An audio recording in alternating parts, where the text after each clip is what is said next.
said his lyrics. Cold 45 and Tuesday. There was a country artist that redid Cold 45 recently. You would like that one, Ed? Who redid it? Let me double check. I think Cooper Allen and Rashad. Rashad's like black guy from Mississippi, and Cooper Allen, you know who Cooper is. Do I? Yeah.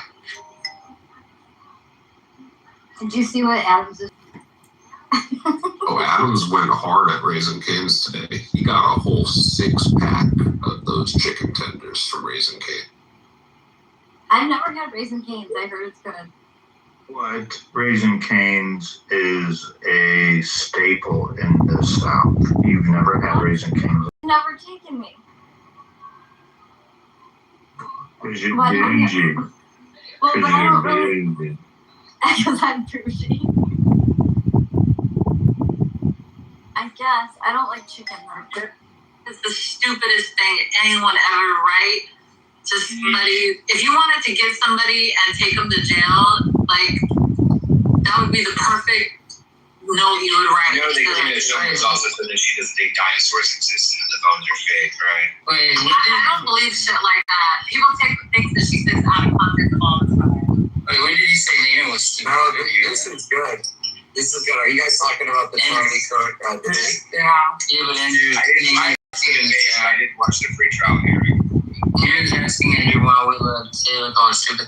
I didn't hear Taylor call. You know, Taylor. Yeah, Candace slapped the beard off of Andrew Wilson.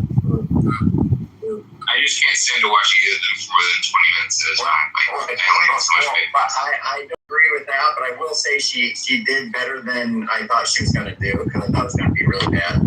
She at least made a few points that I thought were pretty good. I think she ended up giving herself more credibility. I don't think Andrew Wilson did what he claimed he was going to do. Yeah, Well, it's funny to me that Candace Owens is like a Christian, because if she's going to have this mindset, she might as well try to debunk the resurrection of Jesus if you're going to be positing these like kind of just theories, you know? No, it is. No, it's true. Like, we have more direct evidence. We have more direct evidence that Tyler Robinson shot Charlie Kirk than we do that, you know, Jesus. That's not true. Show me your direct evidence. Show it to me. Let's go take a look at We your have direct confessions, evidence. we have texts and letters of him confessing. Let's go look at the videos that you're calling direct evidence, please. have I introduced you to my good friend? Yes, I believe you have. Let's go look at your direct evidence and see how direct it is. Oh, Caleb. Okay, go. Is this a replay or is this happening right now? Has not even seen the I song can't see the yet. room. Apparently, what is it? Apparently, we don't know how to update. I have Dunny Kruger. We have Dunny Kruger. What else? Well, we have Dunny We're Kruger. stuck in our empiricism. Yeah, when people tell us that like free will is real and possible, we just don't even acknowledge it, and we double down on our empirical worldview. And also, apparently, CM's stupid. What the fuck? I guess he went over there. He's like fucking. Let me see if he goes there. Hold on, I'm gonna play it back 1 second. Yeah, I'll tell you if I see. Yup, of course he's there. Oh my god, play it. By the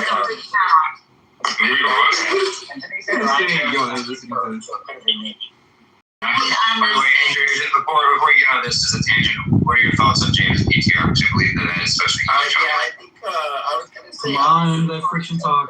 About it yet. No, I have said something about it. I said that it was really, kind of weird. I don't know if they saw it. I said that it was With this, it's a homicide thing. Is this live? Peace. Yeah, it's live. fun. No. That was the. He's going to break up. John thinks he's going to break up. Is this a replay or is this live? It's live.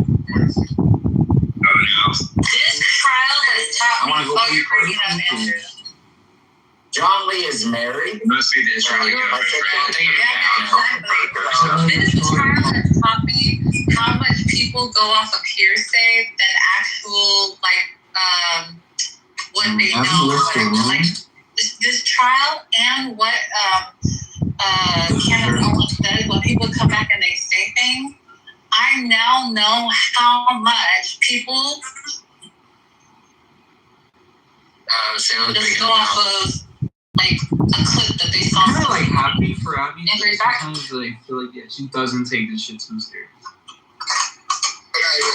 Sometimes like she's so desperate to try to like fit in. Not y'all. John Lee is Andrew as well. John Lee is married, and it's a gay PTR, and John Lee is married, so it's kind of weird, you know. And then he's got to shoot like a rainbow flag, as though we're not just gay, but we're advocating. And also a trans flag, so I don't know which one to use trans in the situation. And also, John has two right hands, so we're doing that. Well, for sure, I think that's actually his thing. Hey, there's nothing wrong with having It's more evidence that James. It's just more evidence that James has become more. Oh god, he's basically the degenerate atheist, right? That's what you're saying. She doesn't use her big word for brand. Andrew, when they were doing this, When they were doing this, Roger did confirm that most of the philosophers are actually, not most, but most are actually quite degenerate. So It's not philosophy. is that a problem? you know that Andrew, last night when they were trying to say that they're saying there's some elements of you, Andrew, that might be gay. I defended you and I said, I don't know what you guys are talking about. This sounds like this thing that like non-believers do, where they kind of like secretly are helping them. Christians are something. Yeah, they'll homophobic one to gay. It's just funny. It's kind of weird. It's kind of weird how like all It's kind of weird how all these like very famous homophobic Christians all just end up being gay, right? It is kind of Projecting, and it's like I bet you that Steven Anderson is not gay. I don't know about that. I'm not confident that he's not. Have you seen his haircut? Dude, I don't know. It's fucking, you got the gay. I don't know. That's like all the windows times to know that you're not gay. This massive coat. What do you look up a list of like famous anti-gay Christian like crusaders who like ended up being gay or like male prostitutes, like let's say out of over 2 billion Christians, like 359 million anti. No. I don't play that game. And you can pull up a list of 12. No. I don't think they started messaging. Can you go back? I can't go back. It's live. No. I'm DMing Abby. Because I thanked her for writing in the comments that we're listening. By the way, it actually is true. They've done these studies that people who are like rabidly anti-LGBT, they are more like people who are like literally like violent or like, you know, they think they should kill gay people or shit like that. Like they are actually more likely to be sexually aroused when they see gay porn. That's a fact. Dude, it's like name again one of these like aggressively homophobic, at least like I don't know, Republican politicians that didn't end up being gay, bro. Right. Again, like all of them. Because think logically, right? Like it's so obvious. Like let's say you are truly not gay, right? You do not get turned on by watching guys have sex at all. Then you'd have no issue watching guys having sex because you'd almost laugh at it. It would be like, oh, okay, whatever. It doesn't do anything for me. But if you're like kind of gay and it makes you uncomfortable because you don't like the feelings you're getting, yeah, of course you're guilty. So funny.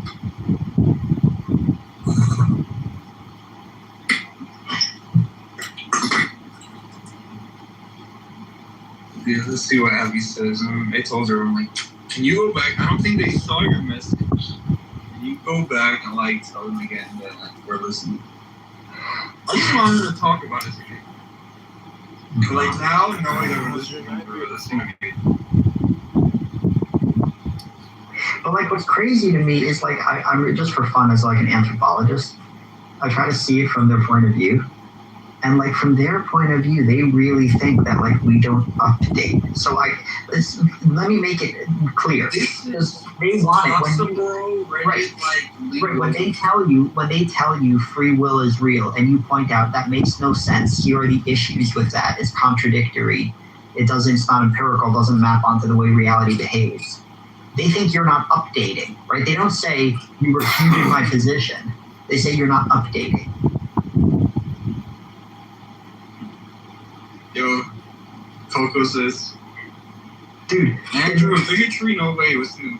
And we have a in the 14th century, when they would burn like people alive at the stake for being heretics, they would probably say the same thing. They'd be like, "We told you Jesus is real. You're not updating. You're not updating." The irony about this updating thing is that their fucking religion hasn't been updated in thousands of years, bro. I know. Their beliefs are fucking ancient. Every accusation is an admission. It's pure projection. Yeah. It's hilarious. But it's scary because what's scary is like, this is truly, you're seeing in like real time, this is the way people remain delusional. Like from their point of view, they feel like they like gave it a fair shot. They feel like they looked at different worldviews, they talked to different people, and like this is the truth now. And they don't realize they're completely fucking delusional, and that's scary. Yeah, I told you, it's like this kind of group thing where like they surround themselves with other like fucking like crazy believers, and they kind of normalize. If we were like a truly rational society where, you know, this shit was fringe like shit, and people like got called out for most of this bullshit. Like dude, people would be. He's like, it's crazy how they see themselves as some like golden adorned Adonis. Golden Adonis. Right. When everyone is telling them they're a leper. And who's telling us we're lepers? Sasha and Bob. Like Sasha and Bob are like some of the smartest people I've ever met in my life. I cannot believe he said it with a fucking straight face. It's crazy. Like with the conviction in his voice, bro. Like he's serious. Sasha and Bob. Literally the two most toxic fucking people in that room. Hello. Hello. How are you guys? Okay, you got followers. As I seriously, sometimes I let people like now I check. They have like 0 followers or Dr. Centimeter, shut the fuck up. Nobody want to hear your fucking speech. What the fuck is this? Yeah, whatever. They know me, obviously. You look like we're getting a lot of little. You look like a fucking prisoner, bro. This is my mugshot, bro. You look like an inmate. His mugshot, don't cross him. He's a fucking big time cartel. Yeah, I do. They carry the little daggers. Do you know what a Sicario is? Yeah, that's one of my favorite movies. That's one of my favorite movies, Sicario, with Emily Blunt. One of your favorite movies? Oh, shit. I'm talking about the ones in real life. No, that's where you live in the ghetto, bro. Over here, we watch cinema, we listen to music. I live in Miami. Jim doesn't live in the ghetto. Same shit, bro. That's the fucking biggest ghetto in the world. He's got a compound and he's got a mansion surrounded in his compound. Yeah, I'm not gonna tell more about your life. It's a moat with like alligators and then like a courtyard with tigers. Yeah, sounds like big time. Seriously, my dad did work for it. Are you sucking the inmate sticks? Like Pablo, dude. Pablo fucking, I mean, I fucking like legend, man. Fucking, was so powerful. This motherfucker, he agreed to turn himself into the government. Meaning I like, look. I like people down. I like white Me people. as in me? Yeah. Oh, was it Ann? Was it Ann? My bad. I might be wrong. Yeah, I said it. Okay, my bad, me. I apologize. But no, I mean, I like white people who stand on business about, like, you know what I'm saying? Like, I don't like white people who don't don't pretend with me. That's what I don't like. Wow. We don't either. That's why people don't either. I mean, that's like do you like people like you who like pretend to be like but he's not really Dominican. He tries to be Dominican. Like What the fuck are you talking about? What is guy is so Look, like I said, okay, do you respect that guy? The guy that pretends to be Dominican? Do you respect that guy?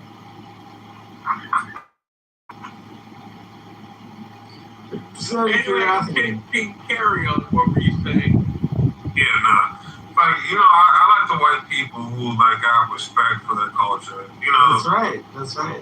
You know what I'm saying? Like, I fuck with racist white people. I fuck with that. Like, you fucking with your own people, I ain't got a problem with it. You know what I'm saying? Can you elaborate? What do you mean by you fuck? I mean, if you would shut the fuck up, I could. You know what I'm saying? You talk too much. Okay, you don't have to be. You talk too much. You don't have to be aggressive. I mean, I'm black. What do you expect, right? I don't know what that means. Alright, well, like I said, just shut the fuck up sometimes, you know what I'm saying? The most I gave you 2 ears and 1 mouth for a list. Okay, I accept your apology. Apology? Yes. Imagine me apologizing to a white person. Are you crazy? Well, you should apologize. Right, brother. I hear you. Well, I'm not your brother. It was a euphemism, bro. Don't take it literally. Well, don't laugh at me. I mean, I'm black. I speak colloquially. You know what I'm saying? David's not white though. He's Peruvian, I believe, and he kind of looks like one of those guys from Love on the Spectrum. One of the heavily autistic. That's disgusting. Yeah, he looks like. Imagine a person talking about you like that. That's crazy. What the fuck? But yeah, nah, man. I ain't got look, white people conquered the known world, so obviously they were good at something. You know what I'm saying? What do you mean? Let me ask you a question. Are you gonna just interrupt anytime anybody says anything? Probably. No, you can ask me a question. I'm not gonna ask you nothing. For what reason do I need to ask you something? I mean, I do have a PhD. I don't care. What does that mean to me, bro? A PhD in what? Mathematics. And wait, where did that get you? I mean, I'm not going to say how much money to make, but, it's working out well. Brother, I didn't graduate high school, and I'm a millionaire. I'm a millionaire, and I didn't graduate high school.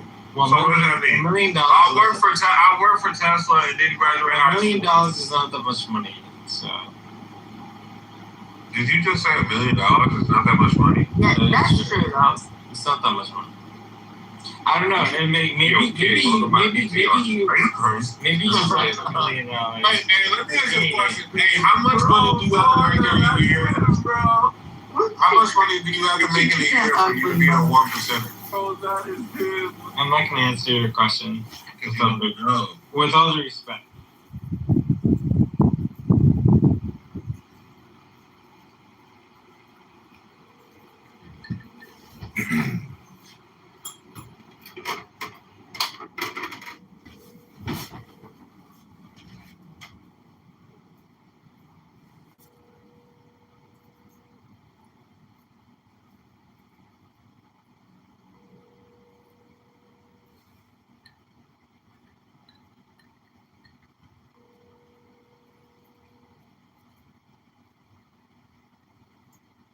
Your call has been forwarded to an automated voice messaging system.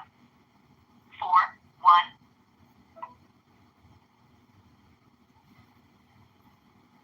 Hey, Eastleigh. I'm sipping a little red wine, waiting for my dryer to finish the clothes. I've just been doing home chores, landscaping, working out, sun tanning all day. How was your day, beautiful? Why aren't you his brother? Yeah. Why? I'm saying it euphemistically. I'm not being literal. Well, I'm curious, David. I thought you were a nice guy. I am. Oh, that's an interesting question. Well, Are you, I'm David? just wondering because a Christian wouldn't say something like that. Interesting, right? Are you? Wait, Ed, hold on, Ed, hold on. David, are you Jewish? No, let me explain. I'll explain to you, and be mine. So he was born and raised Catholic, but he said that now tell me if this makes sense. Now people know what Catholics believe in, right? And he said that he would marry a Jewish girl and he would raise his children to be Jewish. And Stop trying to reason. Stop trying to figure out or like David both of you. I would okay. So my last girlfriend was Jewish, and she's awesome. Okay. Nobody cares about your last brother. I'm not gonna lie. The thing is, it's like a contradiction because if he's Catholic, how would you want to raise? Because he's Jewish. Well, they're allowed to lie to you. Okay. There's nothing wrong with being okay. Okay. So if I'm gonna have, wait, hold on, David. Is your brain malfunctioning? What's wrong with you? Let's do this experiment. So, David. Yeah, I was trying to listen. That's also something you're never supposed to say. David, hold on, Goo's talking. Sorry. David, hold on. Let's do this experiment. So, you would consider me your brother, right?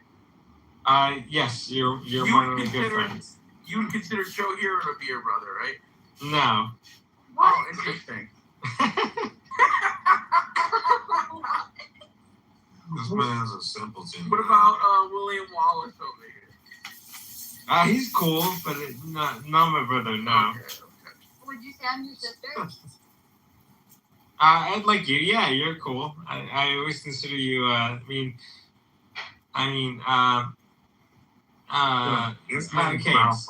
maybe. You're an idiot, aren't you? Like, I would say gun to the head. I would say yes. Okay. But gun to the head. Hilarious. That was funny. Man's an idiot. So what is the issue? You're inbred. That's the issue. You're inbred. That's a personal opinion. I don't know where that comes from. To be honest, you're Jewish, brother. I mean, you have to be, right? Okay. First of all, are you being anti-Semitic? Wait, you think you're Semitic? No, I'm asking you. Stop being anti-Semitic. Oh, no, right? Is the answer? You're right. So how can I be anti-Semitic when you just said you're not Semitic? No. How is that possible? I didn't. Okay, I'm just telling you, stop being anti-Semitic. That's all. I'm Semitic. You're an idiot. What happened? Whoa! Don't call me the N-word. Don't call me the N-word. N-word. What happens in like the tree? We identify who's the brother. He just called me the N-word. David, hold up. One mic on Beamer. Moderators. Thank you. Moderators. He called me the N-word. Oh. Do you not know where you're at? You know how many times I've been called a nigger in here? Wow. Okay, I don't say the N-word. Nobody cares. You're Jewish. David, you're an interesting. I'd rather be called the N-word than deal with a Jewish person. Okay, but I'm not Jewish. Okay, so I don't know where that comes from. You are. David is the most flagrantly autistic drunk person I've ever met. David, are you He's drunk? an idiot. No, he's not drunk. Are you drunk? Yeah, I don't know what that means. What does it mean? It means you're a simpleton. That's what it means. You're autism. First of all, I'm not a simpleton. I have a PhD in mathematics. A PhD and you're still retarded. Okay, I just have to say that. Well, first of all, we don't say the R word. We don't say the R word. My brother's fiance has a PhD in mathematics, and I think she's yeah, my friend's fiance. I'm just kidding. That's not nice. I'm just kidding. Well, I mean, like I was telling the truth, but I was surprised that she had a PhD. I was like, wow, you must save all of your rationality for just numbers. You're an idiot. See what I'm saying? But David sounds like a nice guy. But what I wanted to say was, I remember what it was from. Oh, look, 11:11. Yeah, It but was at from- least you don't say the N word. Have This you guy heard- is saying the N word. That's not appropriate. David, Bobadilla, have you heard of the book of Verbal Judo? Well, anyway, there's 11 things that they're not. Yes, this is where I got it from. And so we did a replay, one of Monica's famous replays, for you haters who hate her replays.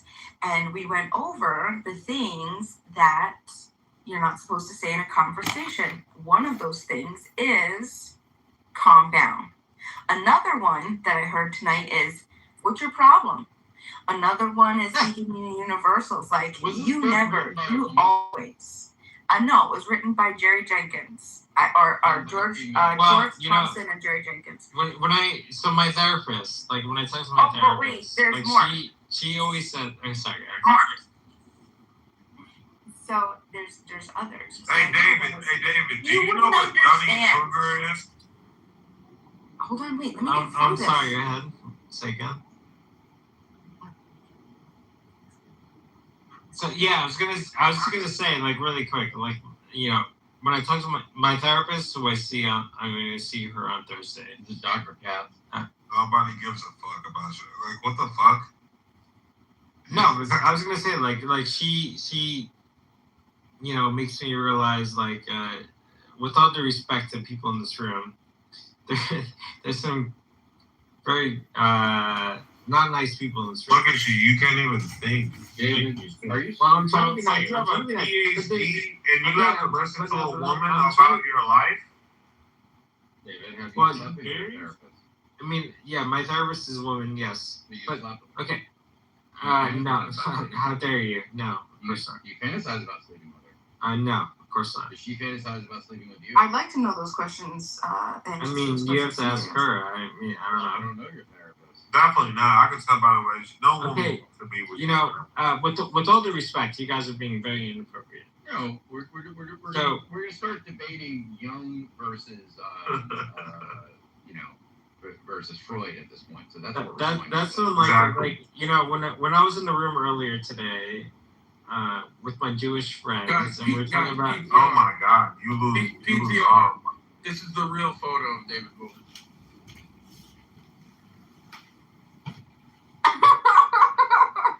Oh yeah, you look. Yeah, he definitely was. He's an invader. He's an invader. Docs. You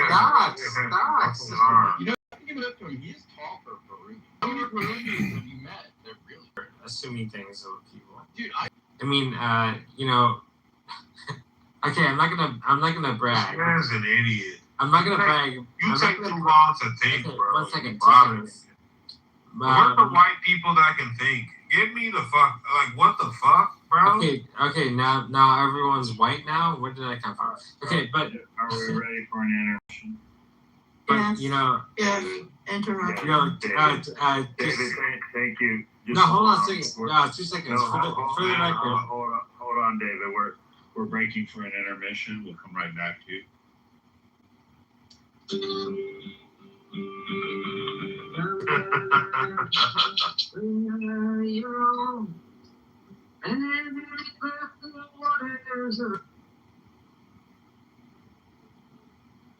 It's really funny. Well, it's really funny when you get it. He's talking about what you're looking at, but obviously the stewardess hears he's trying to blow up the plane. That's the type of jokes they give him. I was thinking, I said next month is 20 quarter century since 9/11. Yeah, bro. Crazy. Another good joke. So, like, yeah, dude. And don't speak too soon about a wheel still in spin. And there's no telling.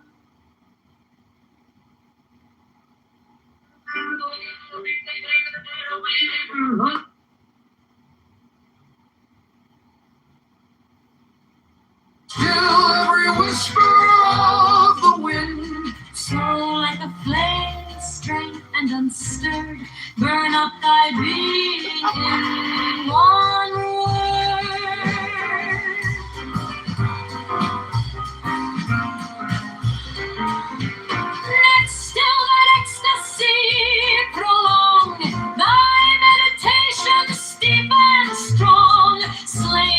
and God, should he distract thy attention from the chosen act? Ask all these things in one or power. Time that the midnight blossoms flowered. The oneness is that even in this, my son, thou shalt not do amiss. If thou restrain the expression, shoot thy glance to rapture's darkling root. Discarding name, form, sight, and stress, even of this high consciousness. Here's to the heart I leave thee here. Thou art the master I revere. Thy radiance that rolls afar, O brother of the silver star.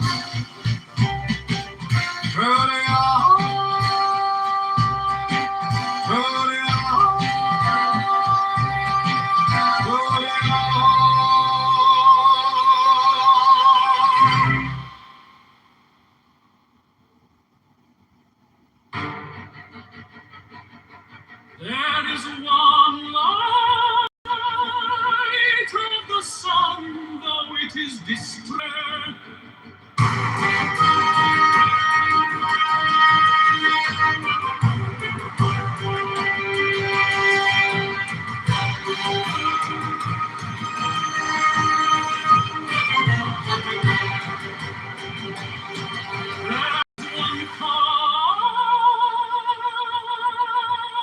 Substance, though it is distributed among countless bodies which have their several qualities, there is one soul, though it is distributed among infinite natures and circumspections. There is one intelligent soul, though it seems to be divided. Now in the things which have been mentioned, all the other parts, such as those which are air and substance, are without sensation and have no fellowship. And yet even these parts the intelligent principle holds together, and the gravitating towards the same, but intellect in a peculiar manner tends to that which is of the same kin, and combines with it, and the feeling for communion is not interrupted. Man, thou hast been a citizen in this great state. What difference does it make to thee whether for 5 years?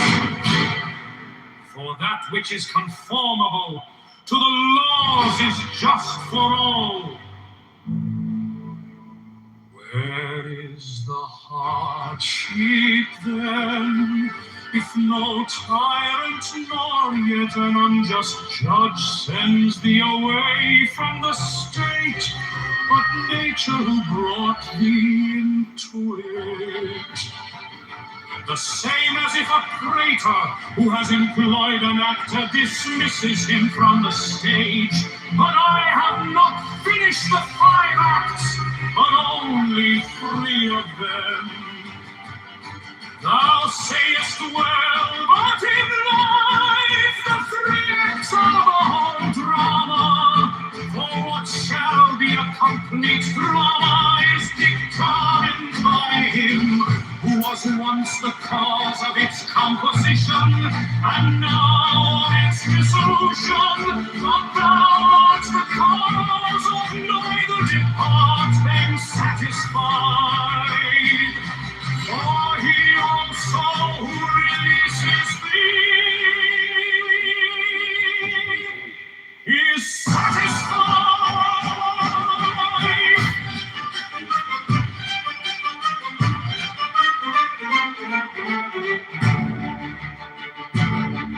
When thou hast seen Satan and the Socratic, think of either Eutychus or Hymen. And when thou hast seen Euphrates, think of Eutychia or Silvanus. And when thou hast seen Alcyphron, think of Tropaeoporus. And when thou hast seen Xenophon, think of Crete little Cyrus, and then last look from thy side. Caesar, and in the face of everyone doing like mother, then let this thought be in my mind, where there are those men, nowhere or nobody knows where, for thus continuously thou wilt look at things as smoke and nothing at all, especially if thou reflectest at the same time that what has once changed, there will exist again in the infinite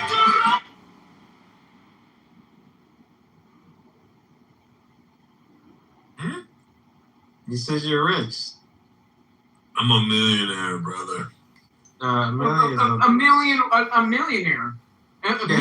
Million is nothing, especially in different ways California. to get that dirty ass wig on top of your head, nigga. Okay, you're wearing a fucking lace front. You're literally wearing a fucking lace front. Like, where are your hoop earrings? Like, are you okay? Where are your hoop earrings? You wearing a fucking lace front. That ain't all your hair. You wearing fucking... Wait, you think this isn't my hair?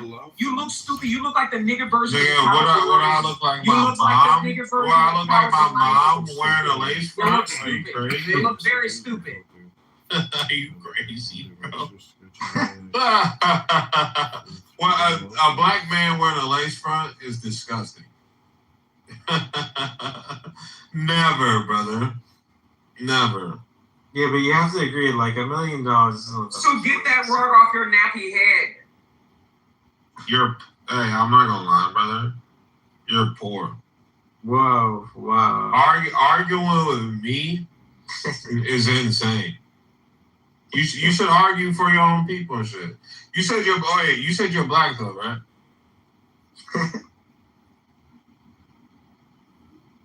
Damn, it got quiet in here. That's crazy. Imagine having a balding nappy wig on top of a balding nappy head. That's crazy. That's crazy. You got a whole balding nappy wig on top of a nappy. That's why I told you look stupid. You look like the niggerly cowardly lion. Did that hit like you the thought? Nigger version of the cowardly lion from Wizard of Oz. You look stupid.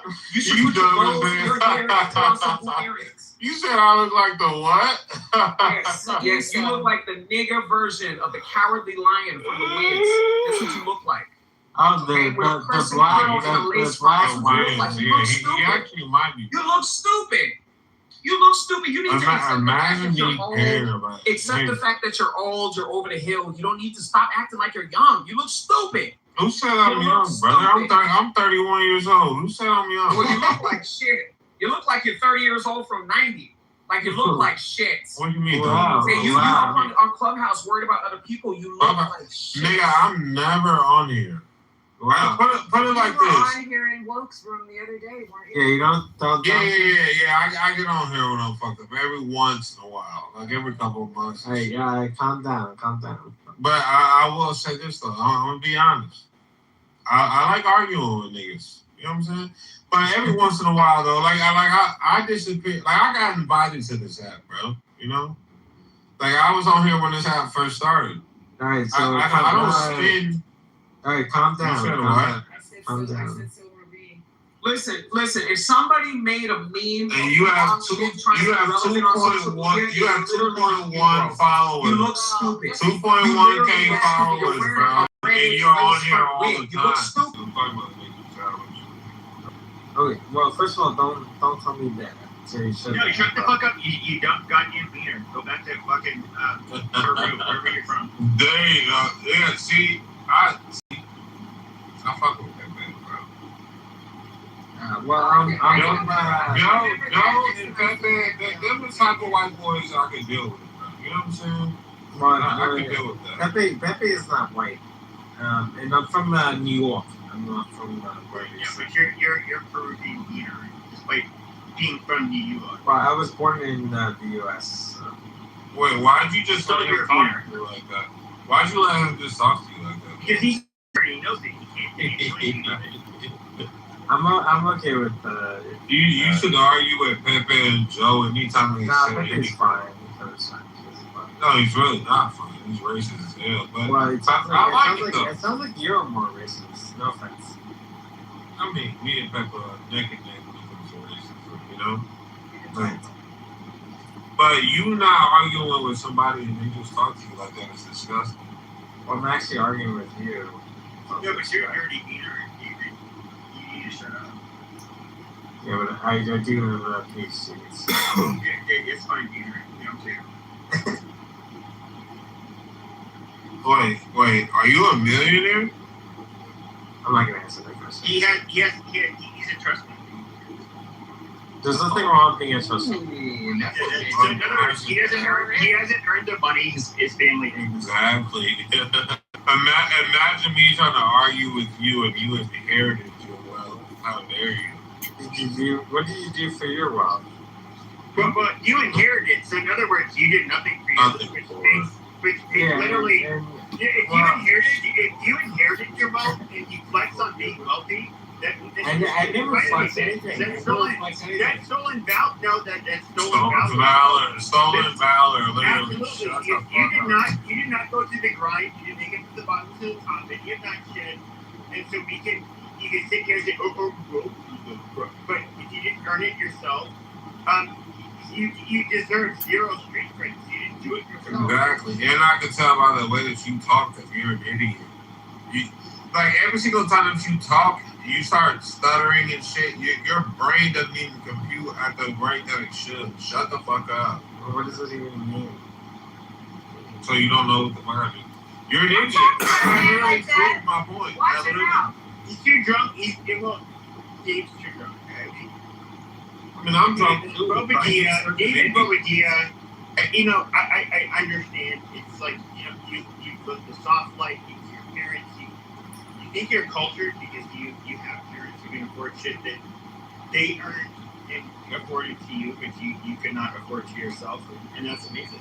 No, that's not appropriate. But it's a reality. Like if you are somebody who it lives off of your family, but you did not actually accrue any of that wealth yourself, like that you're nothing for your family, for example, like your dad or grandfather, they would be in business meetings with big wigs, and they would have their talks, they would do negotiations, whatever, and they could do that. That's the whole family that could do it. Oh no, I was talking to you. I was talking to him. No, I get it. But wait, him who? You. You're an idiot. You're an idiot. That's what. Hold on. But when it comes to, okay, unfortunately, this is where the wealth disparity that you see, you basically get the Paris Hiltons, you get the retards that basically inherit a lot of wealth, and they are, I don't know, they think they're better than, despite them accomplishing absolutely nothing in their life except for being drunk on Discord. I'm not better than anybody. Or Clubhouse all day. Well, I don't know what that means. I don't feel like I'm better than anybody. Yeah, but I got a PhD. You dropped it 3 or 4 times today. I got a PhD. I don't even know if you got a PhD. Okay, but the reason being is their blood alcohol level has never been below 0.30, so I can't gauge that. That's just fucking well, the only reason I say click on my PTR and blow it up. This is a real photo for David. Yo, Wallace, I'm blocked from that room now because of Timothy. So fucking whatever. It's it's such a waste of time. It's so stupid. It's fucking targeting kids, worthless human being beyond pathetic. I mean, I don't even think the guy could fuck. All that money we can get. Do you think a guy who talks like that is a kid who fucking knows? He's a wasteless waste. He's on the way out, Wallace. Wow. What the hell? You can't say that. You can't say that. Wait, what's a magic? No, Negro? Barack. What the hell is that? Hold on. We have black men in here that do not know what the magic Negro is. Yeah, we didn't make the movie like Yeah. like White Man Can't Jump. We didn't even make that movie, but it's like it's funny. But yeah, no. I believe this is a moment for us to hold content regarding what the magic Negro really is. Can you explain it? Yeah, explain it. Yeah, we're listening. Get up to it. Hold on. Or Remember the Titans, whichever one. I think it's just like saying the word Negro. No, it's a song. It doesn't kind of roll off. Without the magical Negro touch, you would not have what you have today. I mean, saying that is isn't it kind of racist? No. No, it's not. David, shut the fuck up. Everybody's not victims, bro. Just because we're black doesn't mean we're victims. Are you, yo, he's gonna make me sick. Stop Shut talking the fuck to up. him. He's like there. Your poor ass, bro. No. Hey, guys, relax. Okay. Can we breathe? I'm relaxed. Hold on now. Since we have My therapist. Hold on, David, hold on. We're starting a content segment. Since we have people unfamiliar with what the Magic Negro is, I have posted at the top the article look, I didn't frame it this way. I did not create this.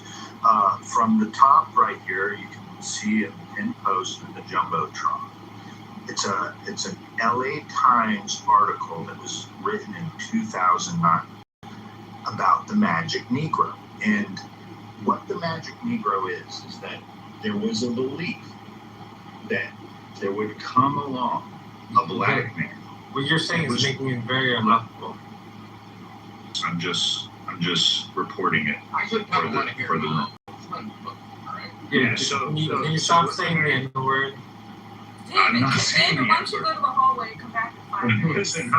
Listen, look, I just come from the deep south. I'm familiar with this, so that's not an excuse. God damn it, no one's in the audience, for fuck's sake. All right, David, you have to go to the audience. You've been voted off the audience. All right, so there was a belief during, the yesteryear and the before times, back before COVID, that there would be this magic Negro that would come along, and he was charming enough to charm the white people into believing that he would be able to save everybody. And in 2009, an opinion article from the Los Angeles Times was written by a black journalist titled Barack the Magic Negro. And it was believed that this man from Barack, this man named Barack, would come and save the Negroes and the white folk. I'm not making this up. I'm not making this up. Negroes, don't make it. Sounds so worse. I'm not making this up. So there's a song that goes along with this. And if anyone's curious, I'm going to play it. Yeah, fuck the magic dragon. Yeah, I heard it. I'm going to play it as an intermission, and everyone can read, and then we'll read the article, okay? Hold on now. Everybody stay on mute. Stay your fucking asses on mute. Hey, who the fuck are you talking to? Shut your fucking ass up.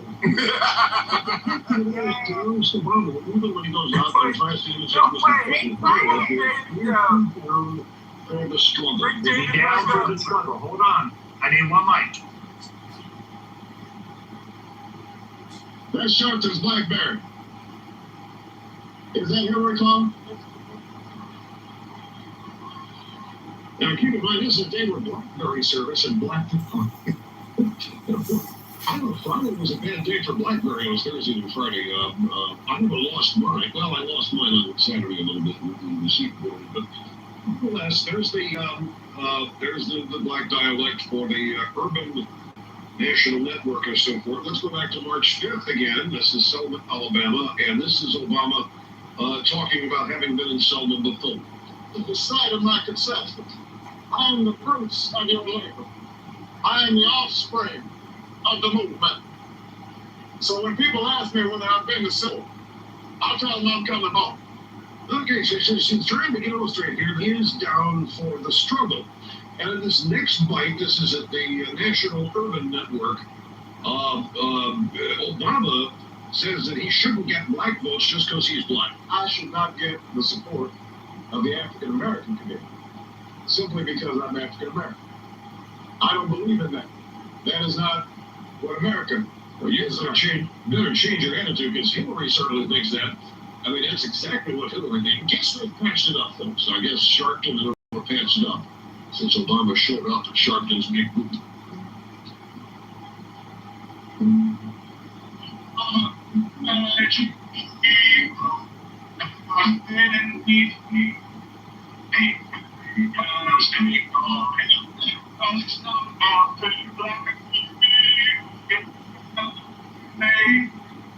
Bro, come on, bro.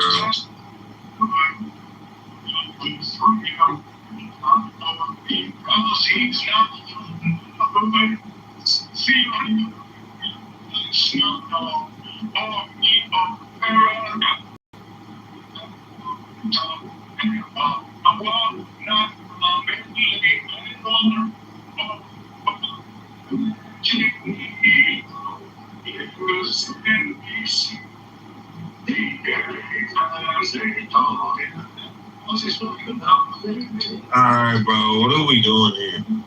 40, dude.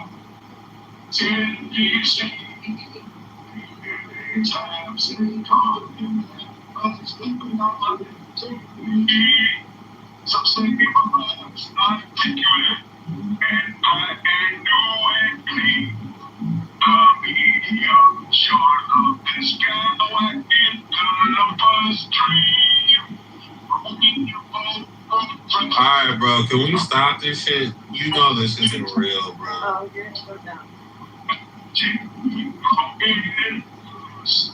We can't even do what he's saying.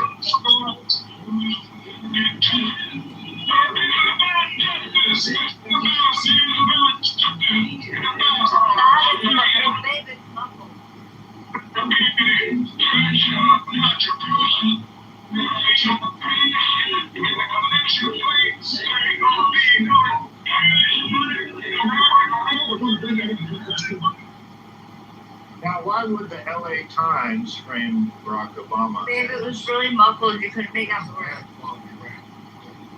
Oh, that's a okay. I think we got the point. Play the hot mic moment of Jesse Jackson and Al Sharpton on CNN for 2,000 minutes. Is that even when he said when the Negro would stop talking about black people or talking down to black people? No. He said that they got him on a hot mic, and Jesse Jackson said this guy thinks we're all fucking poor country. You know what I mean? Yeah. But nobody cares about what Jesse Jackson has to say. I'm confused why that matters. Why? Well, I mean, I would think that Jesse Jackson once ran for president, also was like right-hand man of Martin Luther King. He might have an opinion about a black politician and how authentic they are. Wait a minute. You said Jesse Jackson has an opinion about the... Wait, hold on. James, are you black or white? I believe he said he clipped that nigga's nuts. His words. Yeah. The whole point was, I think somebody like Jesse Jackson has an opinion on the authenticity of black politicians. Hey, like a wise man once told me, an opinion is like an asshole. Everybody has one. Nobody gives a fuck. Nobody gives a... Nigga, nobody has ever in their life, if you're black, been like, what does Jesse Jackson think about the situation? Ever. Actually, a lot of it. No shit, bro. You think all black people are retarded? Like we can't think for ourselves?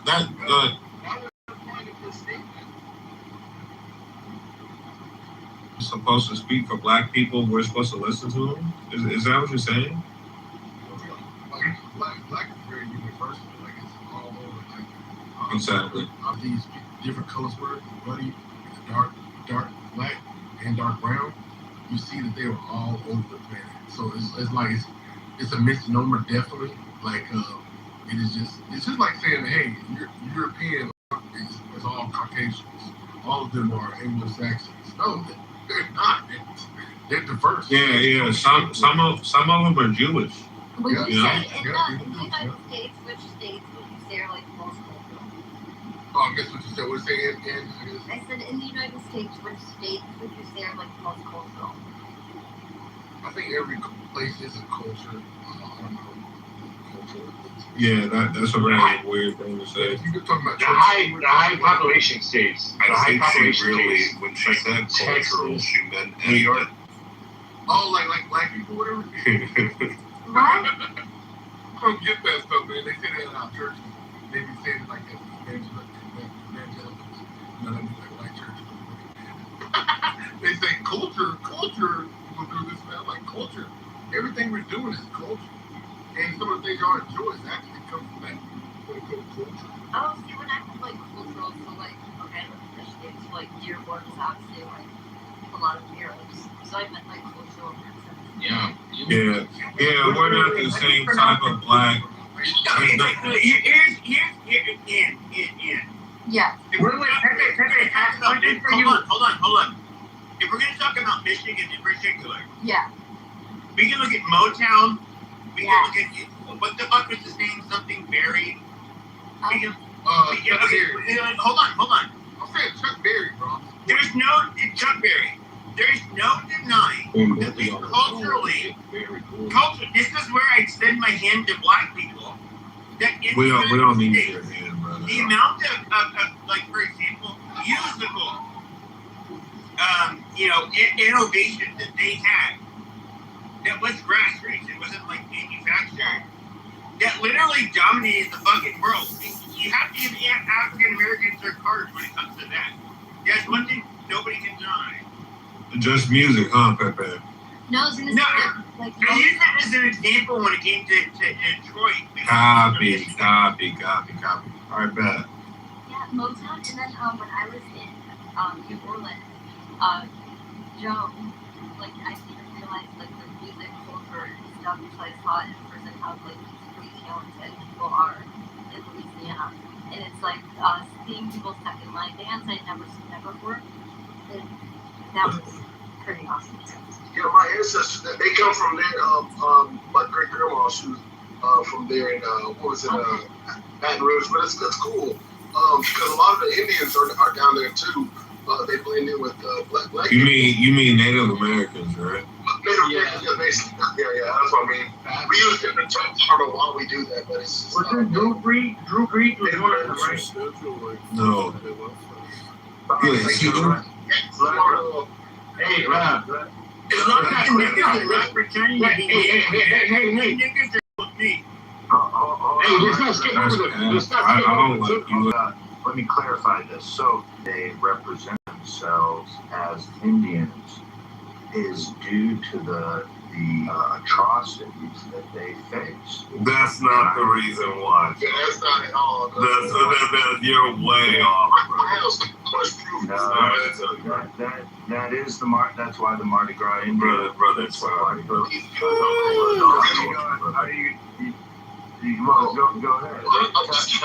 Tell me how wrong.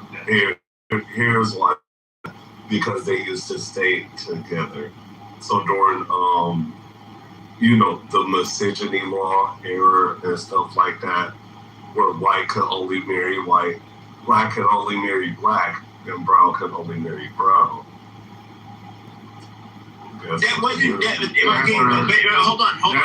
That's not true at all. Wait, hold on, don't interrupt. When it comes to Louisiana, it's a much different story. So you had the Korean races, where basically it was Spanish territory, and you had the great expulsion from at least half of my families. They were Acadian. So basically, after the great expulsion by the British, they went to where? Louisiana. That's far. Nigga. If you're talking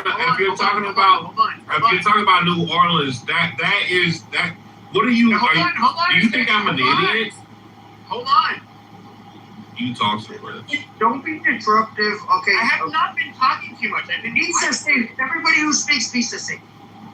So when it comes to that, he had the Decree of Graces, which was Louisiana was a Spanish territory. It said that Europeans. No, it wasn't. It was French. You idiot. What are you talking about? No. Haitian and Creole. French. You don't know what you're talking about. I know exactly what I'm stop. I know exactly what I'm talking about. Louisiana was Spanish territory, and so they had a Decree of Graces, which basically allowed European people of Catholic, faith to be able to move down there, and so that's where you end up getting the Acadians, which ended up being called Cajuns down there, and they did have like a rather strict classification, much like the Spanish did, whether you're a quadroon, octoroon, Matine. You don't know what you're talking about. You're just talking. I absolutely know what I'm talking about. He's half right on this. Yeah, exactly. So when it comes to like the Spanish had mestizo, castizo, they had mulatto, they had all of these things. What? Mulatto. The Spanish literally had a classification system. The French did too. But the reason why Louisiana ended up becoming dominated by the French people was because of the Decree of Graces, where European people of Catholic descent, which at the time, you look in Canada, when the British ended up taking over and saying, you guys have to leave or we'll kill you, a bunch of them ended up in Louisiana. Everything you just said was wrong. What I'm saying is there's something that would be taught in grade school. Like, it's not. Pepe, he's got a moldy fucking wig on. He don't know what's right, Pepe. He got a moldy fucking wig on. Okay, there's too much. He got a moldy fucking wig. Like, y'all like this. You need to replace your wig. But, I don't know why you're not on top of that. Pepe, you see that shit? He got mold. Can any lady confirm? That we need a lady to confirm it. No, but you're not black. Where are the black women? Hold on, we don't want to hear from any Africans or Caribbeans. We hear from black women. Okay, that's all I was asking. Sit down. Yeah, I'm confused because she's coming at me wrong. I'm trying to hold my mouth. Okay, so of course, a gay black woman wants to say that a black man doesn't know what he's talking about, right? No. The black lady confirmed that he don't have mold on his wig. Okay, he confirmed.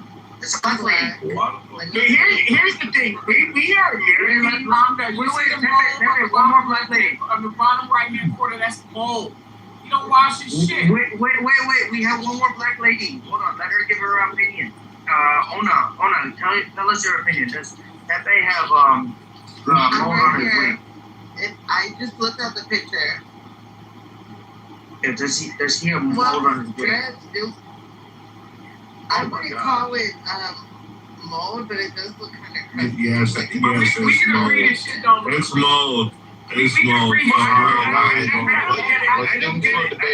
Bad hygiene. You sit up here trying to discuss politics, and you can't politically discuss your fucking hygiene. Like, what are you talking about? Don't come up in here with a dirty ass wig talking this shit to us. But I don't get. Are we gonna be niggas and crackers? Whoa. Yeah, no. I argue with. I want you to be a motherfucking nigga tonight. Hold on, night. You can be nigga as fuck. That's fine. But let's. Hey, I argue with white people. I argue with gay black dykes. That's what I don't do. You know. Okay, but okay. Do we Shut up, want it baby. to I'm be? not talking to you, pussy. Do we want to be nigger versus cracker tonight, or do we want to be American versus non-American? What kind of army are you guys on? My team. I don't even know the all. Doctor, don't forget. You're on this nigga, right? You're behind this nigga though. Hey, I can't get behind no dirty wig. I can't get behind no dirty Moby wig. I can't Who cares? My wig is dirty and my hair is fake. You're a gay dyke. You hate black men anyway. You hate black men anyway. You hate black men anyway. You hate black men. Joe, are you really gonna go for that? That guy Peggy just called us some niggas, bro. Yeah, she not paying attention, bro. She don't care. She hate black people, bro. Dirty wig on. That's crazy. You talking about me being dirty, but a white man just called us a nigger and you don't care. Dirty wig and that dirty face. What the fuck is going on? Just let it happen. Just let it happen. Bro, Black lives matter, bro. Black lives matter. Don't correct me there, too.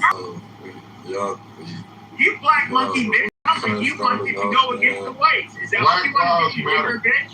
Suck the fucking dick. Is that what you want to do? You want to make this into a black race? Is that what you want to do? Black lives matter. We're not gonna let y'all do this, man. I'm not gonna derail. That's what we're gonna do. Y'all know where y'all at. Y'all know where y'all at. I ain't gonna say that. What you mean? We came in here to debate. You got some striker in here calling us all. I know you hear me talking, nigga. I know you do though. You got a pink ticket, so I'm gonna. Yeah, well, welcome to these niggas. That's what they do. But you weren't even talking about this shit. Then these fucking niggers came in this fucking room wanting to dirty shit. Hey, hold up. Hey, hear me. Why you talking? 1, 2. My favorite number is 3. So, somebody else want to interrupt me just so I can get to 3. I'll appreciate it. Hurry up, nigger. Okay. So some people. No, don't move down, bro. So I want King. If King wants to have the last word, he can have the last word, and we're gonna go back to what the hell we were talking about, or we can go back to what the hell we were talking about. Yeah. I'll say this, bro. Like I told her about, like she's sitting here trying to argue with me about some dumbass shit because she's gay or whatever. I ain't got no problem with that, bro. But my problem is not with you. My problem is with our enemy, bro. So you can talk to me crazy all you want to, but never forget that the white man. You see what the fuck you sitting there trying to be with him, but he don't. The white people don't give a fuck about you. The real race. That's why I told y'all the real racists don't fuck with y'all, bro. They don't give a fuck about us. I don't know why you trying to argue with me. Like I don't give a fuck if you gay. You want to be whatever the fuck. You can do whatever the fuck you want to. But when it comes down to us, I'ma die and be about us. But you sitting there trying to argue with me and do some weird ass shit. The white people laugh at us when us arguing about that. That's what I'm saying, bro. You talk too much. Period. That nigga Pepe, you saw what he did. He sat there and pretended with you for a little bit, and then instantly got on your ass. They don't respect us. When you do, yeah, but that's what we call nigger negotiating. He got the last word. We said he was going to say his piece, and that's it. Okay, but that's nigger negotiation right here. Now I have to let Pepe speak on it. All I'll say is I agree with King 100%.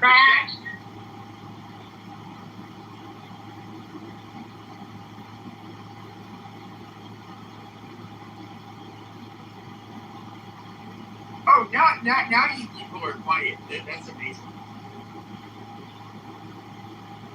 Do we need to move on to the conversation about? All right. So the original conversation is in 2007.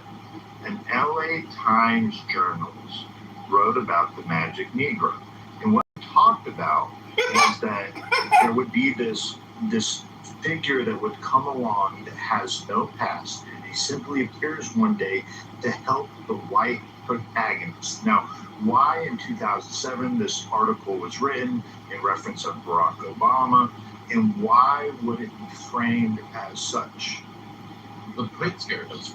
Well, no, wait. We're talking about Louisiana and the American. I think about that article written. I think it was already on the radar for the Democrat Party. Nah, he came out of nowhere, bro. Well, no, he didn't. No, he didn't. He did a lot of work in Chicago. He did a lot of work in Chicago. A lot of work. He did a lot of work. He did a lot of work in Chicago. Let him finish. Let him finish. Adrian, get out your pen. Oh, we're talking. Let you finish. Finish speaking. You finish your point, nigger. Quit your bitch. You ain't got birth certificate. Bitch, I'm blowing your head off. I don't like you. Chill. Quit talking. But anyway, by the time that article was written, Ronald was already on the radar. He had already been on the radar for at least 3 years. He's on a radar system for 3 years doing hard work. DNC, and this is where he made his name. This is where Star was born. Okay? In 2004 at this time.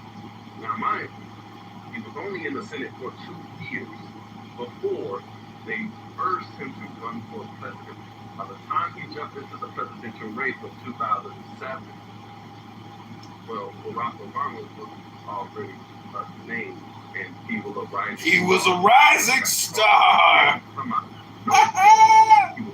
He didn't come out of nowhere, as opposed to came out of somewhere. Nothing specific, just the hard work in Chicago. I'm not saying Barack Obama was one of the worst. By what terms? How was it the worst? He was not even born in the United States. That's where the conversation needs to start. Listen, he was. You want me to break it down? Break it down. That's not what's being debated here.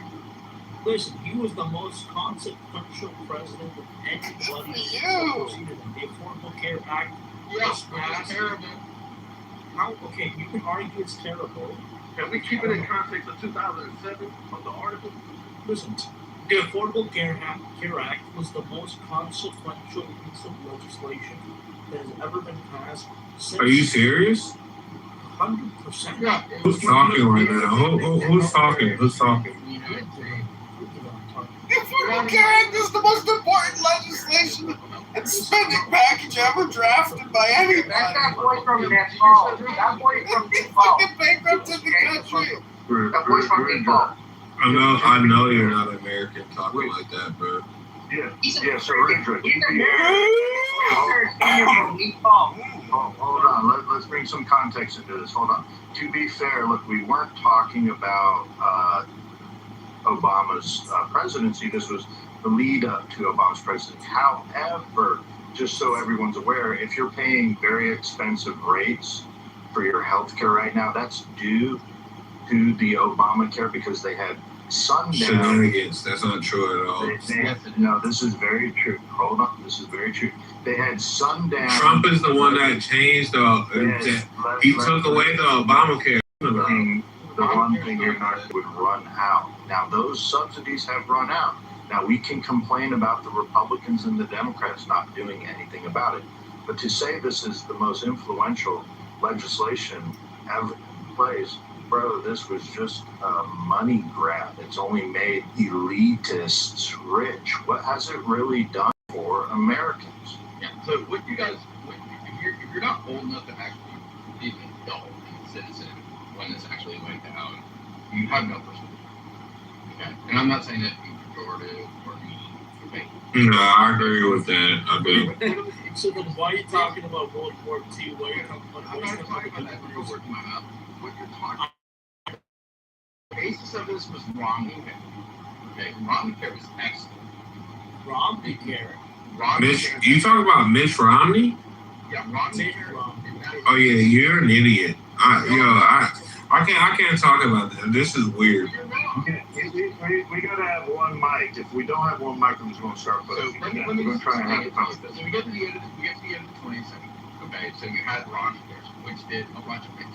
One, it said, hey, look, you can change jobs, you can still get your health care, And that's what it was based on Obamacare. Okay, and it also allowed domestic partners within 6 months of establishing residence to be on the same health care plan. Back of that day. It's actually 14 months. Okay, well, it wasn't in Massachusetts. Okay, so because I was there. Okay, you weren't. So it was 6 months.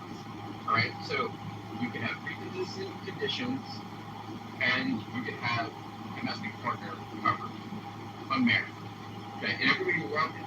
And that's why everybody was like, "Oh, Obamacare is getting great." And then what you got, Obamacare? Obamacare's gonna be great. It's just a disaster.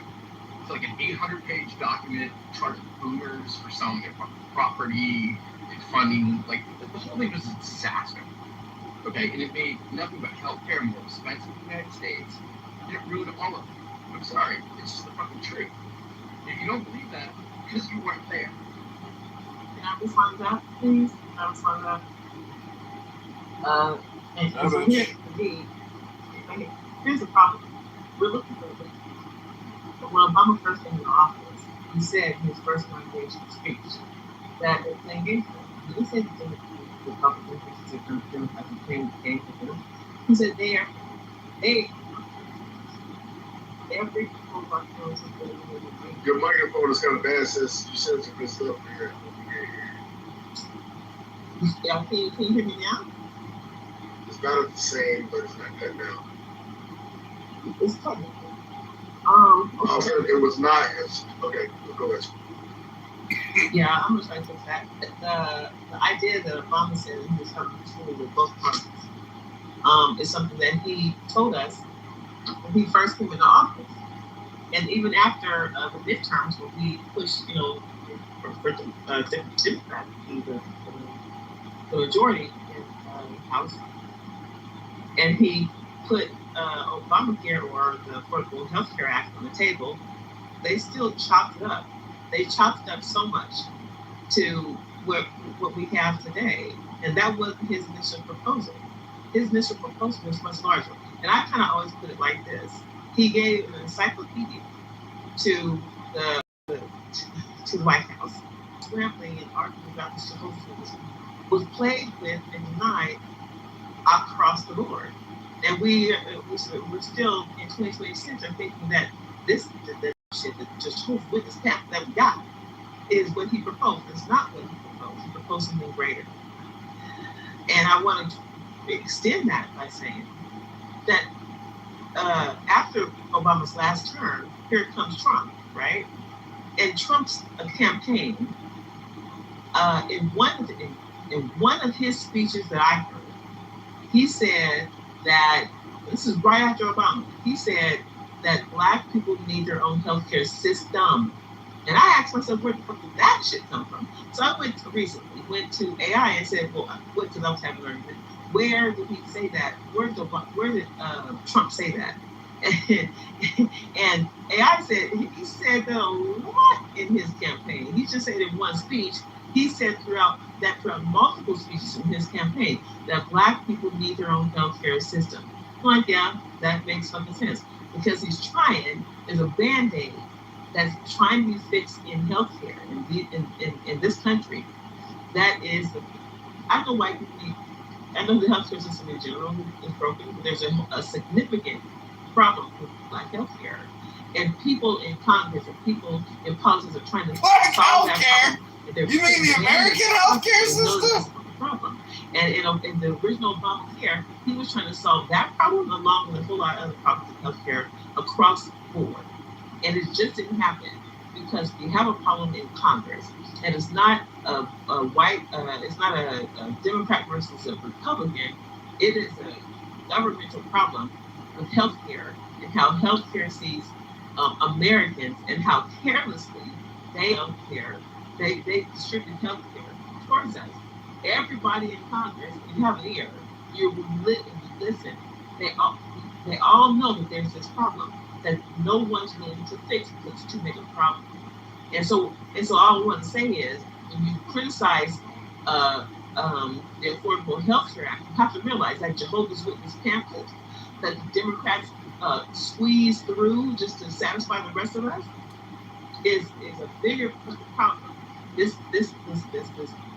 midterm shit that we're marching towards is not going to be a solution because there's really not much of a divide between the Republicans and the Democrats in the way that they handle our affairs. And so thank you.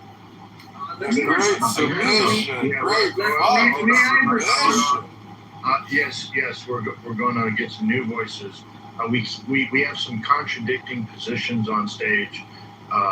Just the speaker before said that Obamacare was the greatest legislation ever passed. However, it appears Chaya is saying that it had flaws in it, and it wasn't really what Obama wanted to put in it pass as legislation, and that he should be giving reprieve because it's not really what it has lived, as they lived up to what they sold it as, right? That's not right.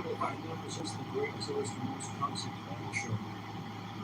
I would like to stress what Chaya had said also too, because there was a lot of important points that he identified. The free healthcare for everybody, races for different races. And one would say that you're a black man or you're a black man or a black woman, if you're black, then your blood sugar, you are able to sustain a certain blood sugar, so therefore it's only at this level where you were susceptible to having diabetes. And we found out that because they did skew the machines, they even had the machines at a foundational industrial in a play by play build this way mindset that we as black people have had to deal with different illnesses because their machines wouldn't even give us the room to validate us being sick. I don't even know if I'm saying it right, y'all. I feel like y'all are getting what I'm saying. It's that they hate the machines. If someone else could give that and share that with the room, So hold on. This is a little bit of code because the Democrats had 60 senators coming out of Barack Obama's election in 2000 when he took office in January of 2009. They had 60 senators. They controlled the House. They could pass any legislation they wanted. Democrats could write anything inside this law that they desired. However, now we're hearing, and I would agree, it didn't turn out the way that it was sold. Now, why would Barack Obama lie to us when he had the opportunity to literally pass any type of legislation he wanted at the time? And I disagree. Like, what Donald Trump wanted to do and what the other, his constituents and but why did Barack Obama lie was his question. Why did Barack lie? I do believe that Barack lied. I do believe he lied. But he said he lied about what he wasn't able to do. He was saying he's lied about what he did. No, it was already proven. He lied about his birth certificate. That was proven. You can go to YouTube and type in Barack Obama birth certificate. No, but it's factually established by forensic analysis that his birth certificate was fake. And I believe it was not a real birth certificate. I do know that. I do believe that. I do hold that to be true in my heart. I feel like Obama wasn't good for us. But let's talk about why he knew that what he presented to us wasn't going to fly. And this is what politicians do. They're lawyers to begin with. Do you hear me? And it's not just that, it's the elite that also control it. Unfortunately, yes. When you have like Freemasons, you have secret societies that would take people try to call out because that's the thing that's running it, and even the APAC stuff that was running things back then, but not to include them for the Obama thing. But just going back to like secret societies, all that runs, and also the people who sponsor them and things like that. Those people are the people that they're trying to appease. So at the end of the day, it's just like when we say puppet, those are the people that's puppeting. And they killed presidents already before. If this guy dared to try to even touch the topic of a thing that they didn't like again, they are like kings and queens, descendants, just sitting there waiting for somebody to dance and try to give us a good show. And so to make us feel like we got freedom, that's exactly what's happening. They're just like, hey, let's let one little black token Negro to get in there, and that way we can feel like we're, we maybe can let loose a little bit too. Also, by the way, his mother was white Jewish. What do you mean? What do you mean Negro? His mother was white Jewish. Hold on. Relax. Hold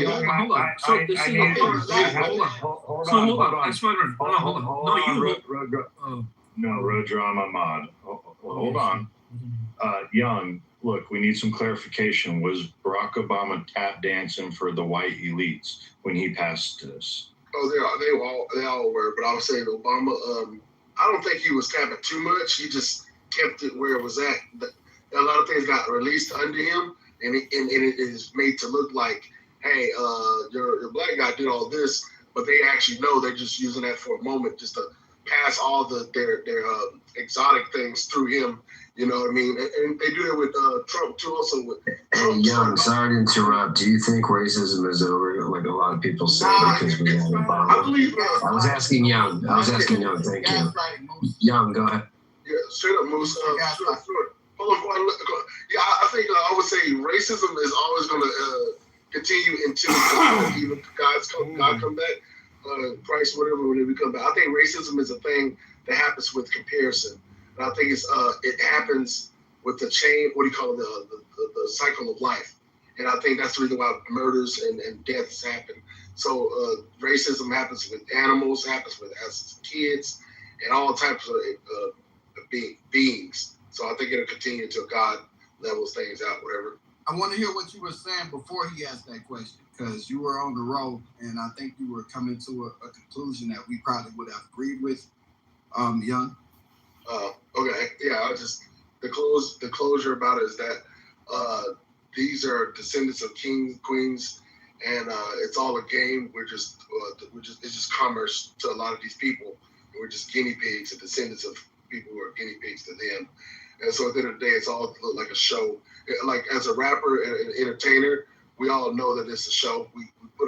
We get our views, we pay for the views, and we get put out there, and everybody think that they're being recommended by YouTube because you showed up on my. No, we paid for that. That's how we got in front of your face. And so like a lot of these people who are puppeteering and stuff like that, they're the presidents, they're the political people who's in our face and stuff. We hear that, but we never break it down. And so knowing that, just to mention the president, when you hear somebody say a president, they do have their autonomy. They do have the right to speech and all these things. But at the end of the day, I already said it. So I mean, that's all. Okay. Let me ask three questions. Number one, where do we want to start? I can start. Why are you gay? Hold on, Rudra. I knew you wanted to. I want to give you the mic. Rudy, will you forfeit your mic to me? Rudy, I don't. Where's Rudy in this room? Bro, you're already talking, bro. You had the ball. You just had to Rudy and rude you out. Look, you just, your bitch ass is just mouthing. That's 500. Shout out to Africa. Yeah, go suck a Jewish dick, okay? Go suck a Jewish dick. Don't ever talk to me like that. Wait, all right. We're gonna have a normal conversation. Maintain decorum. Okay, wait. I just want to tell Bima. Do you hear that Hayden Panettiere died today? Oh my God, she's late. Okay. No, yeah, that happened That happened this afternoon. At 500, I'm so annoyed that you always. But Peter Thiel died. I just got here. Yeah, but it was already my Peter Thiel died. He died today. Yeah. Peter Thiel. She stood for a lot of cultural things, like a lot of moral, virtuous things. Y'all understand that the underlying narrative behind that death is that it could have been a suicide or an overdose, right? Well, because I saw her. And his wife. Yeah. They always say. Yeah, they love that shit. I saw an interview recently with Jay Shetty, and she talked about all of the things that went on in her childhood and her addiction, how she went through addiction and stuff like that. But she seemed that she had gotten herself together. That's actually really sad. postpartum, they mentioned postpartum as well. Yeah, yeah.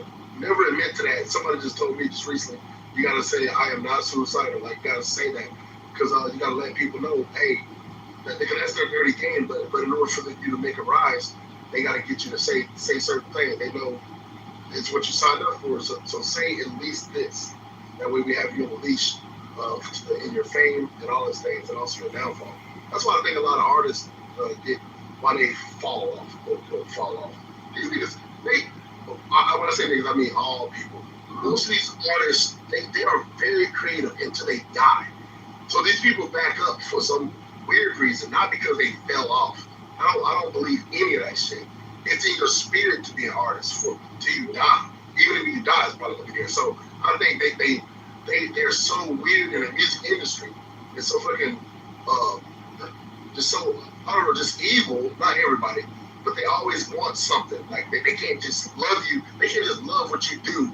They gotta tie you to something, like out of their jealousy. Like, yeah, but it's unfortunate that this young white woman and a mother, had her life cut short. It's like, why couldn't it be one of them nappy-headed, mumbling rappers? One of them long, flat-footed, Negroes.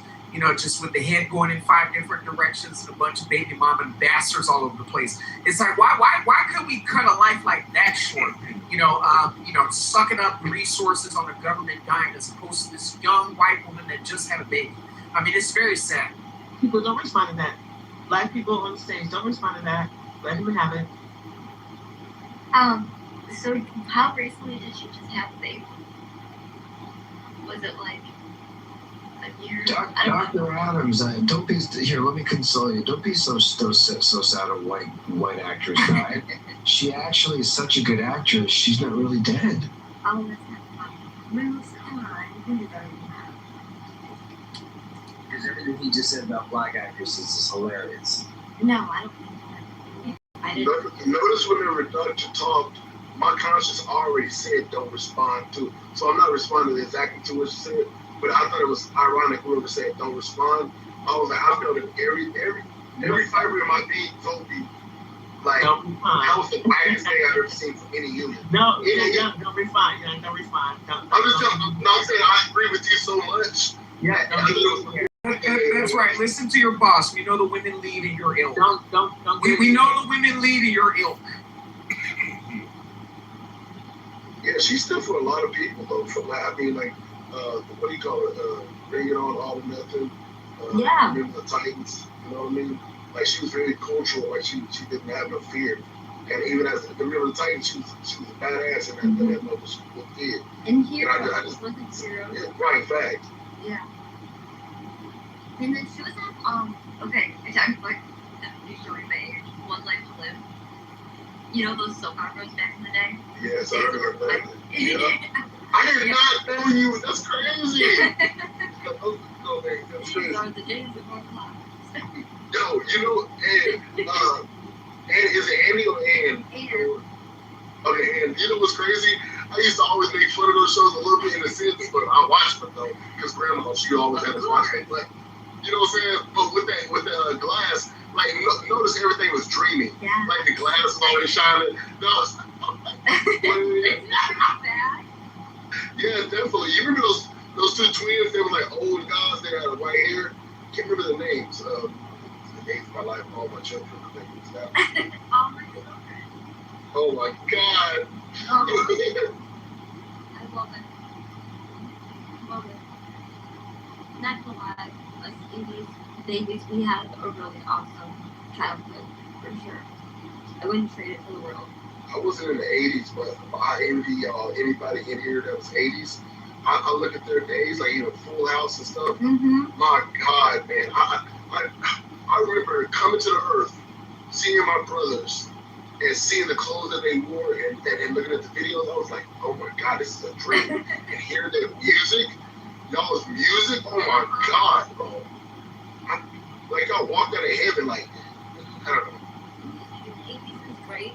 Like the 90s though, I really wasn't into that, like, the grunge. It seemed like very emo music. You know what I'm talking about? That era was like depressing or something. Well, I like it because it's all I knew, you know what I'm saying? But It would definitely was. That was a good description too. Wait. Did we end the Obama conversation? Oh, you still want to talk about that? Definitely. Why not? Waste of time. We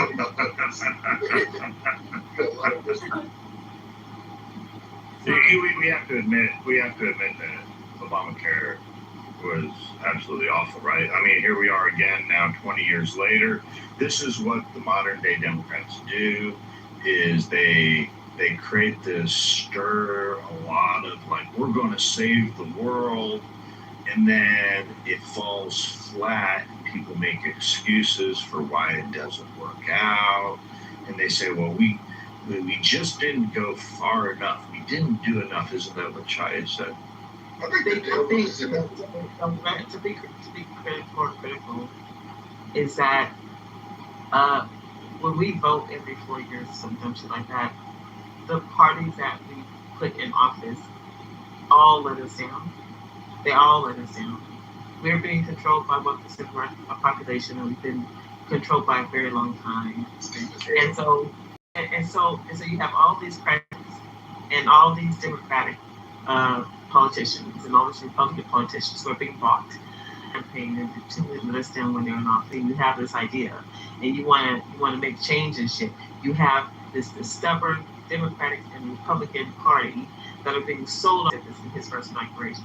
They're playing games with me. Every proposal that I put in their face, they won't even read. That is quote unquote what he said in his first inauguration. So he's got to up that line on a hill that's already impossible to climb.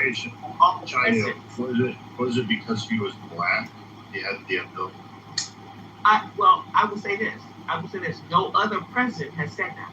No other president's inauguration starts off with okay, so then every president that has ever been president face pushback in politics. And we're not talking pushback. So not only are we they all face pushback, right? But yeah, so you're agreeing with me. I'm just saying Obama's because he was black. So what I'm going to do is I'm going to take black. So that didn't say black. I said Obama. What I said was he told us, because I'm an old lady, not going through many presidencies, but I don't remember any president saying the things that he has said about his cabinet or the people he was facing. But my bigger point is not his particular climb, because his particular climb was lots steeper. What my point was is that it's both the Democrat and Republican Party. You can't say we put all the Republicans in there and we get what we want. If we put all the Democrats in there, we get what we want. And history has proven that none of that is true. Put all back of that. Nothing is true. No Republican Party has gotten in there and has given us the public, these people, the things that they promised in their campaigns. Anything that they have promised us during their tenure in office, they haven't done it. I'm getting an echo. Where am I getting that? Because I can't even hear myself. No, I just did. I'm agreeing. No, I'm agreeing with you saying. I just want to finish Trump said he was going to shut down. But I just want to finish without the echo. My fault. I was just agreeing with what you were saying. Yeah, Trump said he was going to shut down the border. He shut down the border. How? Can I finish? But can I finish without interrupting? We got rid of traineeship. Can I finish without interrupting? Trump said no new wars. Trump said no new wars. Diseases in your brains. 3 out of 4. China, please finish. Go ahead. Just let this. I want that. So what I have decided in this room, this is just not connected to anyways. Y'all want to hear what I have to say? Y'all want to? I do. I want to fight it. I just want to fight it. I'm just my point. Even let's look at right now. America's all campaigning around the midterms. Where in history have the midterms? And that's overturning, this is them overturning. Has it ever made a real impact on our day-to-day lives? It just hasn't. It just hasn't. It doesn't matter which party has the power in the White House. They just do not, because they're bought out. All of them are bought out by this lobbying system. That nothing matters. We're in a fucking stalemate. It's the government and the lobbying power and the American people who are fucking suffering. That's your point. Right. So yeah, I you probably get most people in this room they're agreeing with you on the establishment. It's not true. So Alan, let me finish. Please don't interrupt you. I love you and I haven't seen you in a long time. Sorry, I can't wait that long. Yeah, you can. Okay. No, you got to say okay, I don't want to wait. You're ready. So China, what do you think is a solution to this? What would you like to see moving forward? The first thing, like historically, the electoral, whatever you call them, people. The electoral college. Yep, I want that to be gone. That's the first thing. So you're going to the DSA problem. You want to change the whole system. Yeah. That we're going with. Yeah, you keep going. I'm not going to interrupt you. Just lay it all out. The answer is yes. Hear me? Yeah, the answer is yes. The electoral college needs to be gone. That's first off. Like everybody has said that my entire life. And my entire life, that's the biggest rub against this system is the electoral college. Yes, so let that go. Away. Hold on. Because you monologue a lot, so when you make like bold statements like that, it incites where people want to respond. So Chaya, ultimately you want to take away the rights of states and just lump it all into a system where every vote, regardless of where they're from or if they're legal or not, counts, right? And states don't matter. So it's funny you said illegal or not.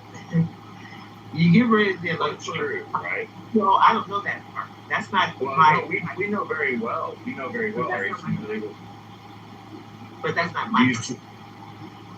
What do you mean? Not, when I vote or when I register to vote as an American citizen, I expect the system to understand who's American, who can vote, and who can't vote. That's not my problem.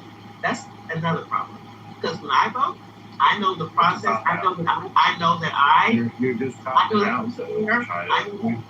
Are you confident? Hold on. Are you confident that the election system is adequate?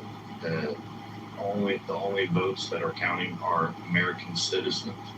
But just like I am confident that my phone is not being scammed right now because there are a whole lot of systems in place for my phone not to be scammed. It's not that my phone cannot be scammed, but there are a lot of systems in place to try to make sure that I can have a conversation with y'all without and anything without being scammed. There's systems in place to protect some shit. And so I think there's systems in place to protect that the vote in the United States is coming from a United States citizen. I don't worry about that. If your systems are not in place and your systems are fucked up in some way, that you let people who are not American citizens vote, you need to solve that fucking problem. That's not my fucking problem. That's not just because machine gun My problem. Hold on, Chai. You answered the question. The issue is if you dismiss the electoral college, then it becomes everyone's problem. If another state has illegal votes or not, because and they need to, and the powers that be need to solve their security issues. That's not the problem. The problem is, hold on. No, but it becomes your problem. Do you agree? It becomes your problem if we start counting all votes not according to per state, but as a nation, it all gets lumped into the same pot. Then it would be like, then it would matter to me being in the state of Alabama, how California or the state of Minnesota runs their elections. Would you agree? What you asked me is not for me as a public. Hold on. What do you mean it's not relevant? Yeah, I mean, logically speaking, doesn't understand the question. The question you don't understand. Hold on. Do you under? No, it's not. You didn't give an answer. Do you understand the question I'm asking? So there's two parts. If you do have to change to change. Why do they think they're talking to rational people? We got that. The second, okay, so that was actually the only answer. The second thing you're bringing to me. So if you change, so then you answer. The second part you're bringing. Hold on, Chaya. So we can be clear. Then you answered. However, so if we dismiss the electoral college, that right now that lumps our votes into per state, and our states count as a point system. That would then mean all of our votes would count. Not one vote, one person would count nationwide, and all votes would be counted nationwide. Do you agree? Can we agree on what you mean when you say get rid of the electoral college? It would be a popular vote. Do you agree on that? Yes. Okay. Okay, so we agree on that definition. Great. Let me interrupt you. Let her steel man a lot before she wants to cancel the electoral college. Let her defend why the electoral college exists in the first place. James, why do you keep enabling Shia to speak? Are you like her wing person? No. I'm just. Yeah, you are. Gentlemen! Exactly what you did 15 minutes I woke up and then she was done and then you asked her another question. Right. Just ask her out on a date. Okay? Probably not like you. But anyways, so. Oh my God! I know you wanted to speak, but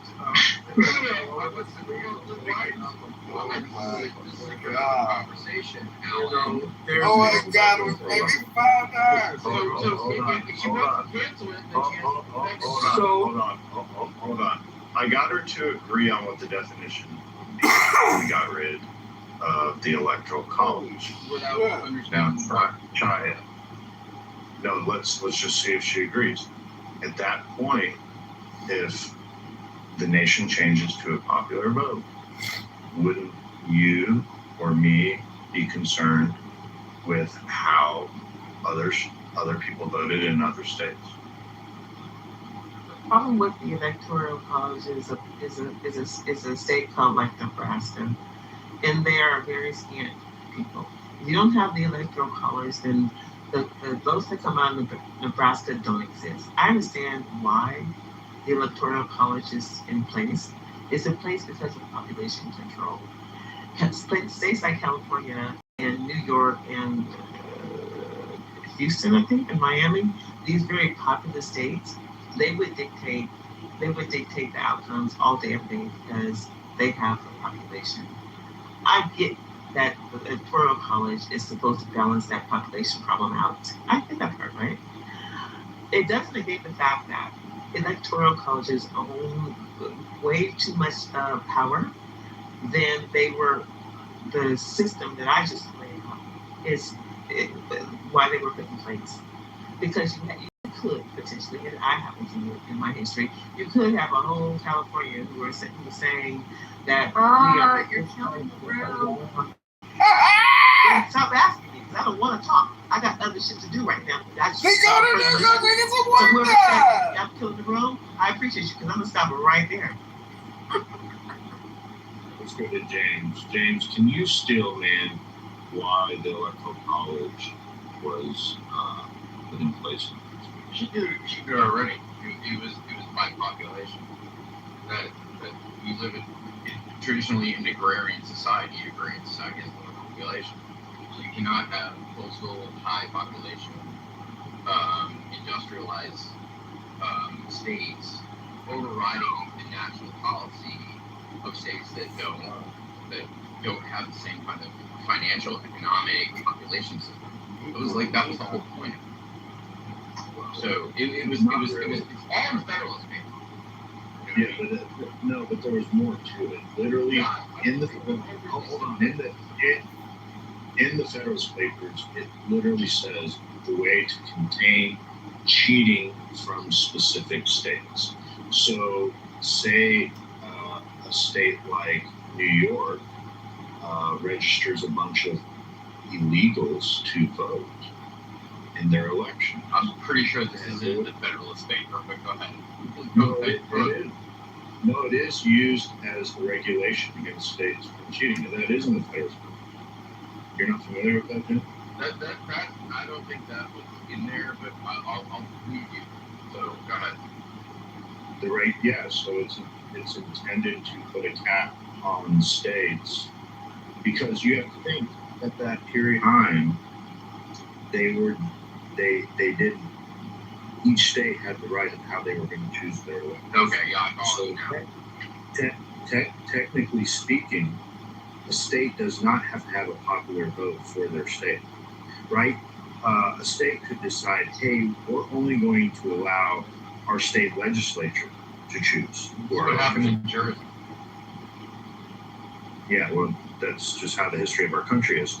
So it was left for each state to determine who they were going to vote for the president, and that would be a way to regulate and not allow a state to run away with the power. I mean, yes, today you look at it as population because we all just kind of accept that the popular vote in my state is how we elect the president. Technically, it wasn't intended that way from the first place. It was just left up to the determinations of states. Now, they've tricked us all into believing that the collection of votes of my state is what selects the electoral college slate from the state, but it's not. It's still the state legislature.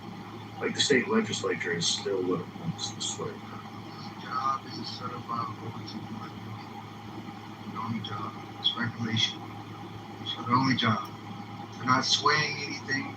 The only job is to elect and regulate. They do. I think that they do sway things because how does Hillary Clinton lose? And I agree. I think that's the issue with electoral college, that they could be influenced by politics. That's a problem. So I certify votes.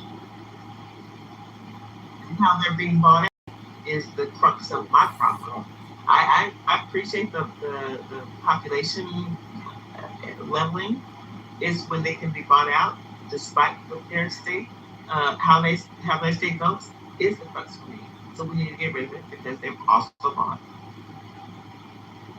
Fine, I'm sorry. Politicians, let's see, mega corporations, people with influence, who pay the highest taxes to that municipality. Just sitting politicians cannot be part of the electoral college slate. Influence.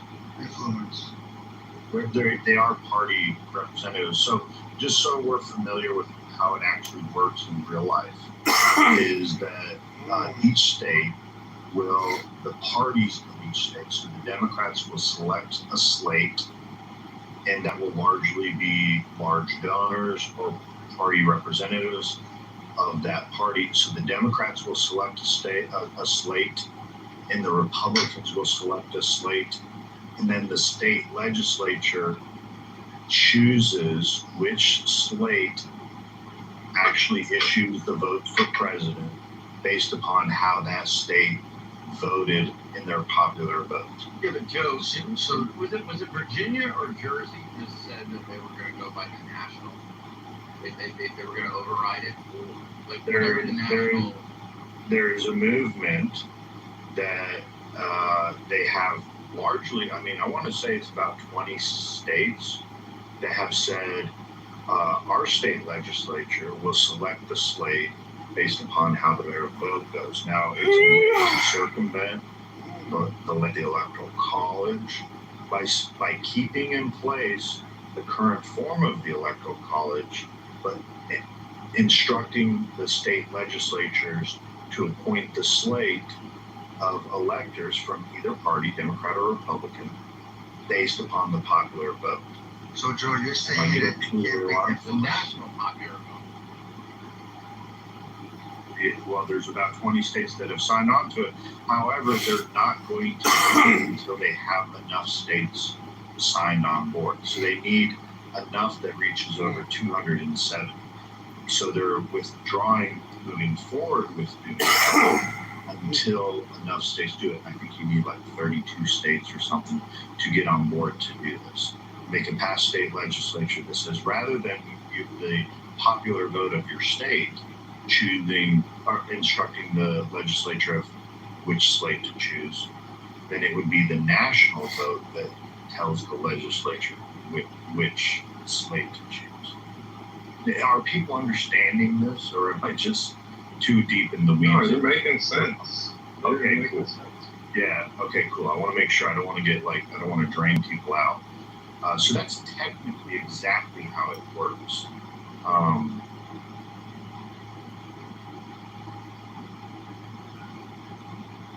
So Chaya... Can I pose a question? Yeah, go ahead, Oscar.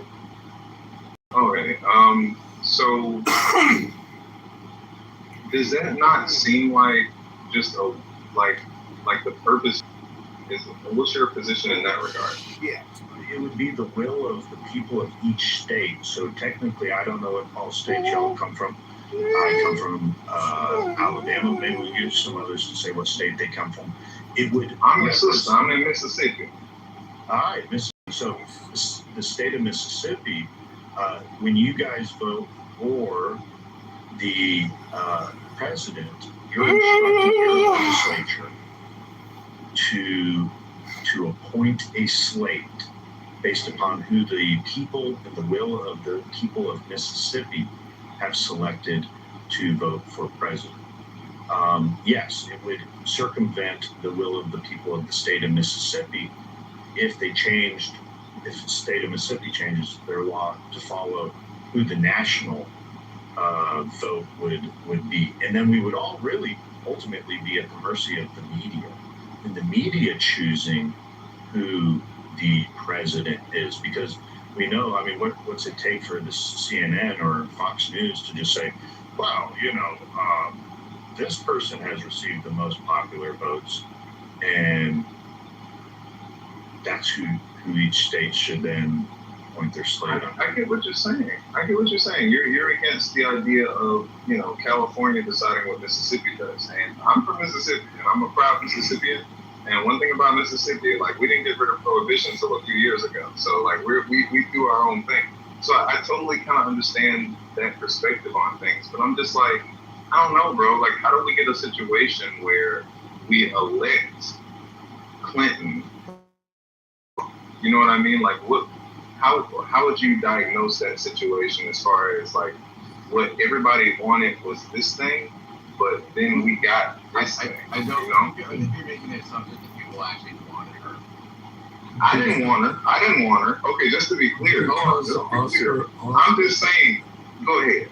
To answer your question, the point is if we went to a pure popular vote, then the vote for president will always be decided by the large cities. Bro, no. Just to be clear, I understand that. See, Joe seems to know more. He seems to know in the weeds of everything. And so I'm asking, what's his, prognosis on exactly why it is that, overwhelmingly the country can, lean a particular direction, but then we still, for some reason, end up in a situation where someone's president that didn't get the most votes. That's all I'm saying. I'm saying, what specifically, I don't know if he knows the specifics of the 2016 election or the 2020 election or what have you. And I would wonder, do you believe that the 2020 election was stolen? So, Joe, kind of speak to that, man. Because you seem like you know a lot, the details and stuff. I don't. So I'm just listening.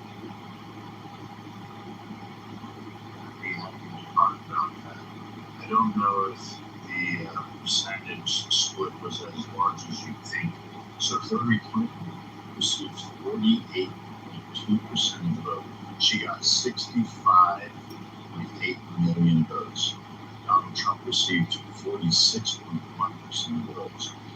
He received 62.9 million votes. So we're looking at just shy of 3 million votes that separate the two. So at 2% of the country. So I don't think it was as wide a margin as they make it out. And when you look at the state of California, there are more registered Republicans 4 million registered Republicans in the state of California than the entire population of Alabama. So when you have this disparity in different states' populations, I mean, clearly California could have an additional 2 million, 3 million, 4 million votes. We can certainly water down the influence of many other states, not just Alabama, but lots of states. It would have the influence over, and if we don't have a way to regulate how California does it. So the point I'm making is like, hey, sure, to respond to kind of how Chai was saying, sure, if we go ahead and go with a popular vote, then I want to be able to have an influence in say in who gets to register in California's election system. Right. That's just rational. So I have two questions. The first one is there any evidence of actual illegal people voting? Illegal immigrants, that is, voting? Like, is there any kind of, data in that regard? And the second question, and the second question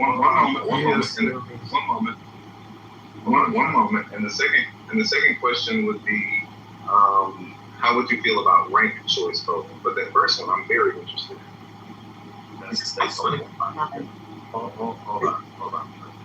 Hold on. So here just recently, James O'Keefe last week released videos. He was in Minnesota because Minnesota had their primary last Tuesday, and they can register people based upon a voucher system.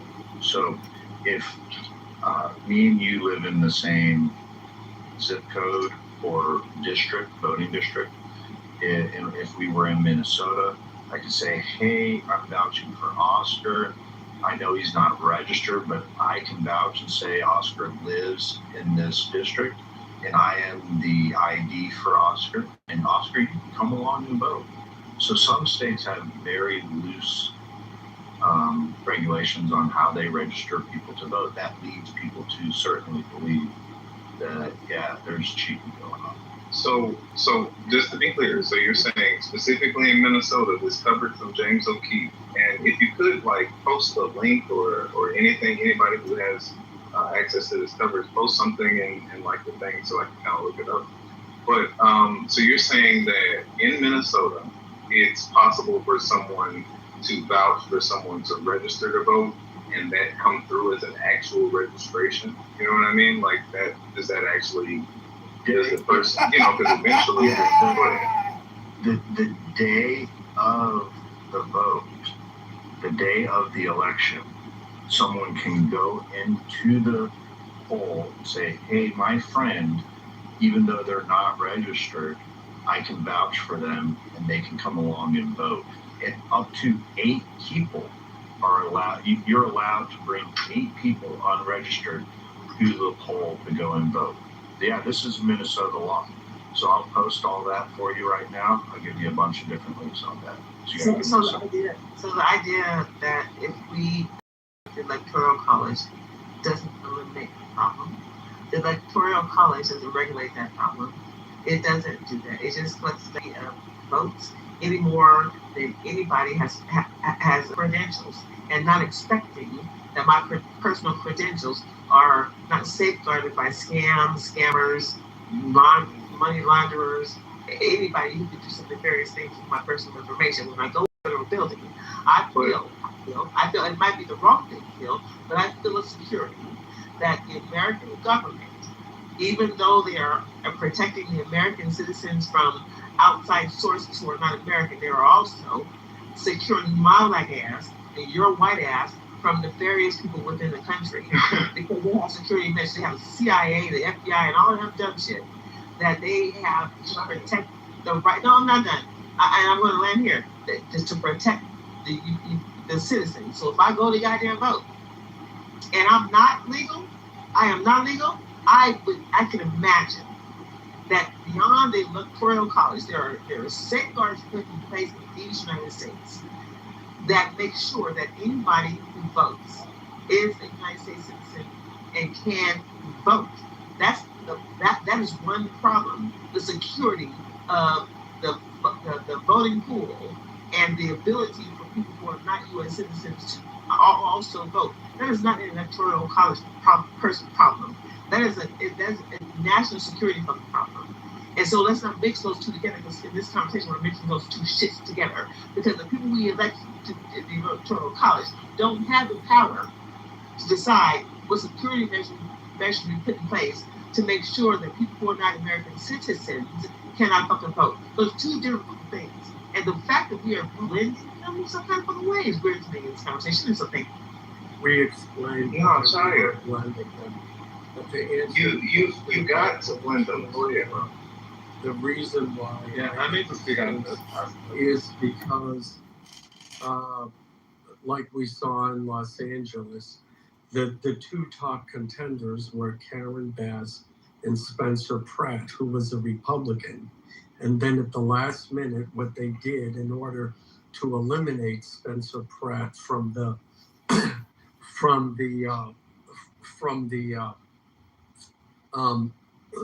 primaries is they paid a bunch of homeless people in Los Angeles on Skid Row. They paid them $1 a piece to vote for the third place, some Indian woman, I forget her name.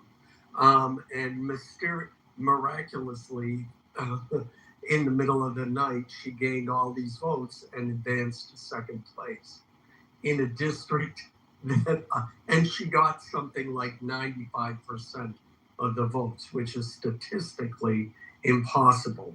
So, and you're seeing a lot of that where in the middle of the night, all of a sudden some person surges ahead with an unrealistic and statistically impossible share of the votes. So that's why this ranked choice voting, they're just using it now to eliminate Republican candidates. At least that's what they're doing in California. So I don't agree with it. I think each party should have its primary, and then the two winners of the primary go against each other. Yeah, right? Knock on my goddamn door, give me, I don't know, what's my price? $700,000. There it is. $700,000. You knock on my goddamn door, I will vote the way the whole fuck you want me to vote. So. that's okay, Shan, you a sellout. Okay, all right. Listen, what is Yeah, unfortunately, it's like a lot less money for them, actually. It was like, what, $6,800 for 10,000 votes is the going rate. Okay. So, okay. All right. Oscar, go ahead. Go ahead. Okay. So, first and foremost, Spencer Pratt is a complete idiot. He's a washed-up reality star who knew absolutely nothing about politics. And homonyms, bro. I'm sorry. Did something that I say leads you to believe that it was time to chime in? So I'm responding. No, by the way, no. That is not a question. I know that your education system may have failed you. Okay. I know that you may or may not, be experiencing early onset dementia, but I'm going to need you to understand that unless a question has been asked while the speaker is talking, that is not a time for your geriatric ass to go. Let him finish. Let's not. Let him finish. Let's not. Because I still have smoke for people. Let's not. You said you were going to find me and rape. Let's not. No, nobody wants to fuck your old ginkgo biloba having ass. I got to get control of the room. Listen, I've put the post up here, and here's the link. James O'Keefe dressing up in Muslim garb, bringing a transgender, a Muslim, or a person portraying themselves as a transgender Muslim, dressed up in a burqa, vouching for for them to be able to register to vote on primary day. Look, Minnesota has a very loose registration process. Did anybody vote? Did they go ahead and try to vote? Well, you'll have to watch the video. I'm gonna watch it. Yeah, you're going to have to watch the video. However, the idea is to display how loose their registration system is. And this is just one small microcosm of other states. They tend to be very blue states that are just open for anybody to be able to vote. But look, we're going to give JJ a time to respond. JJ, we're talking about the Electoral College, how Democrat states are very loose in their registration requirements and also voting process. If you'd like to chime in on that.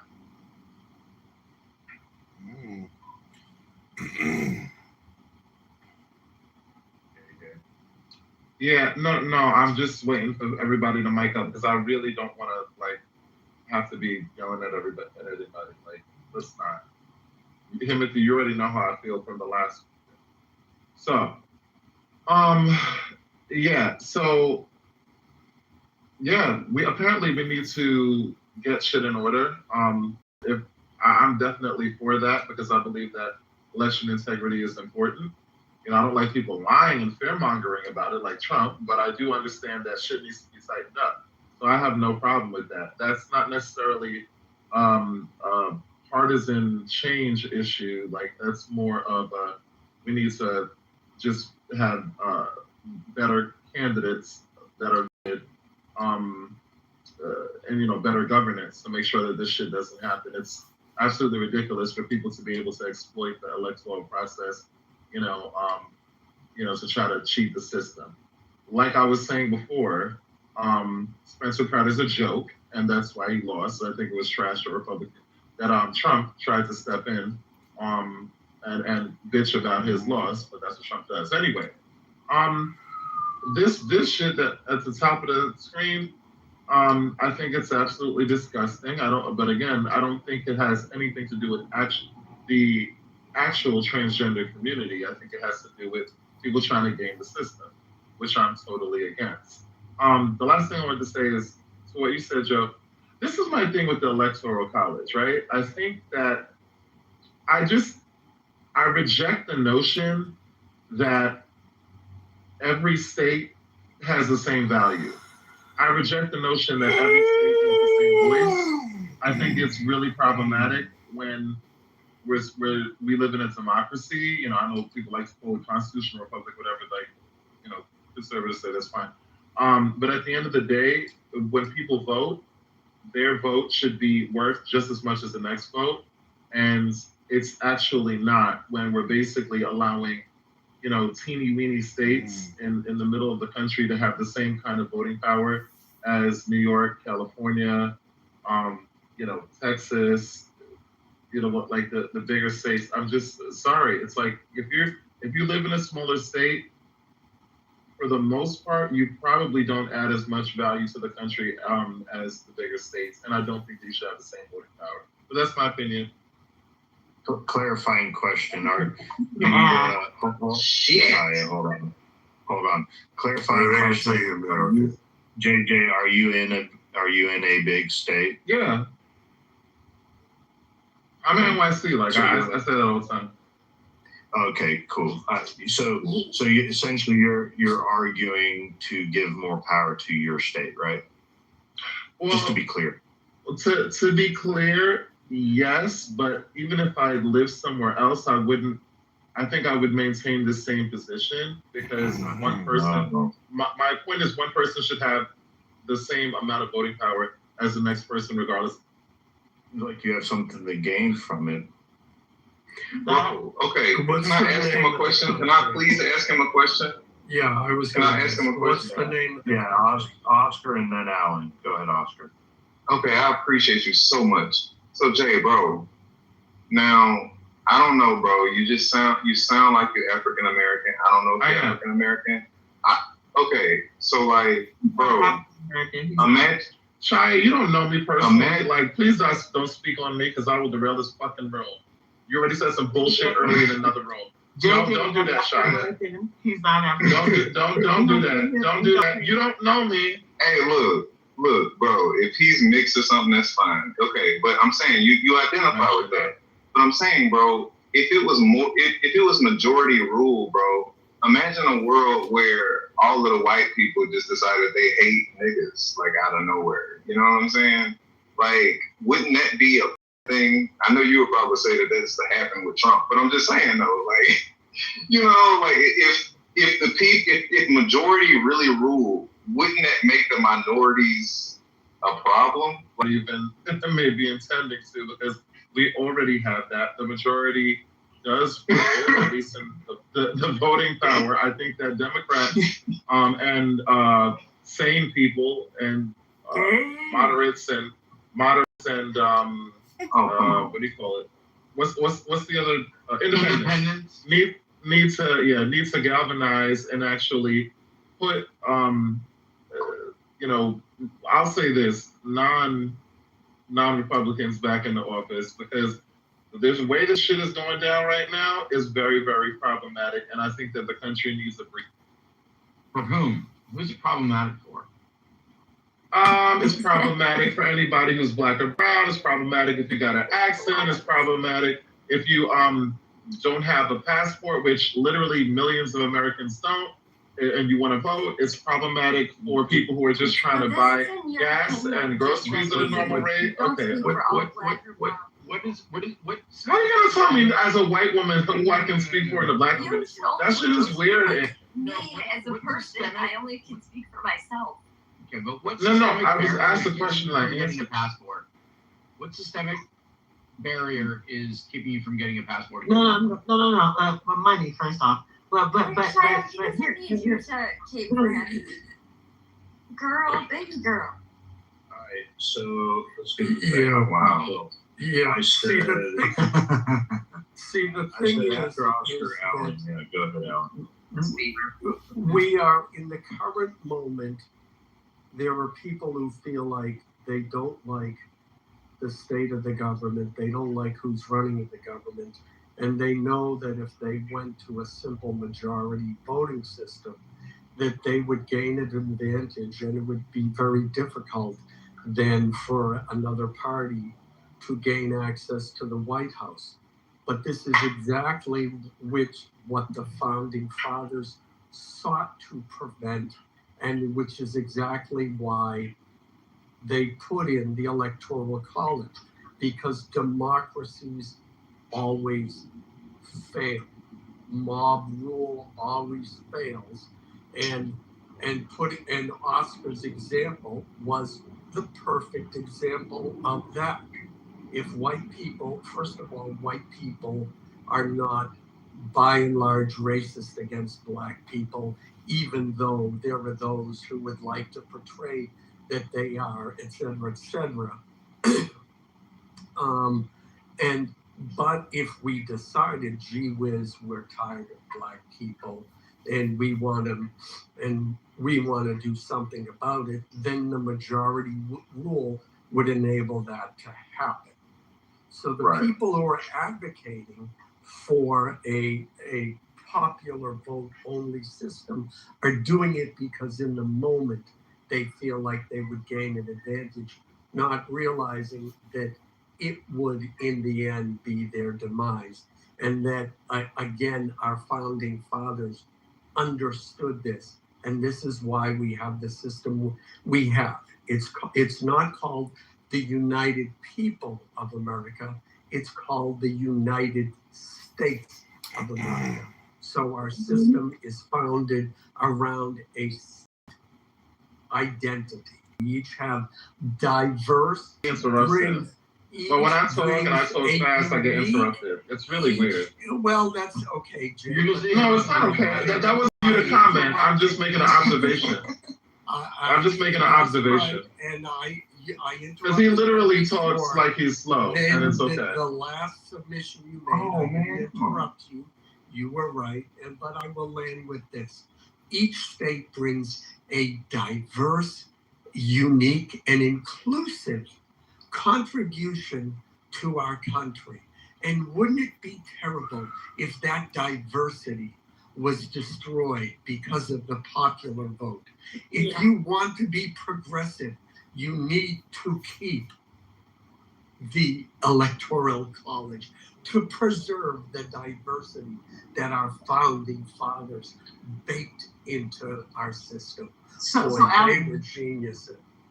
So Alan,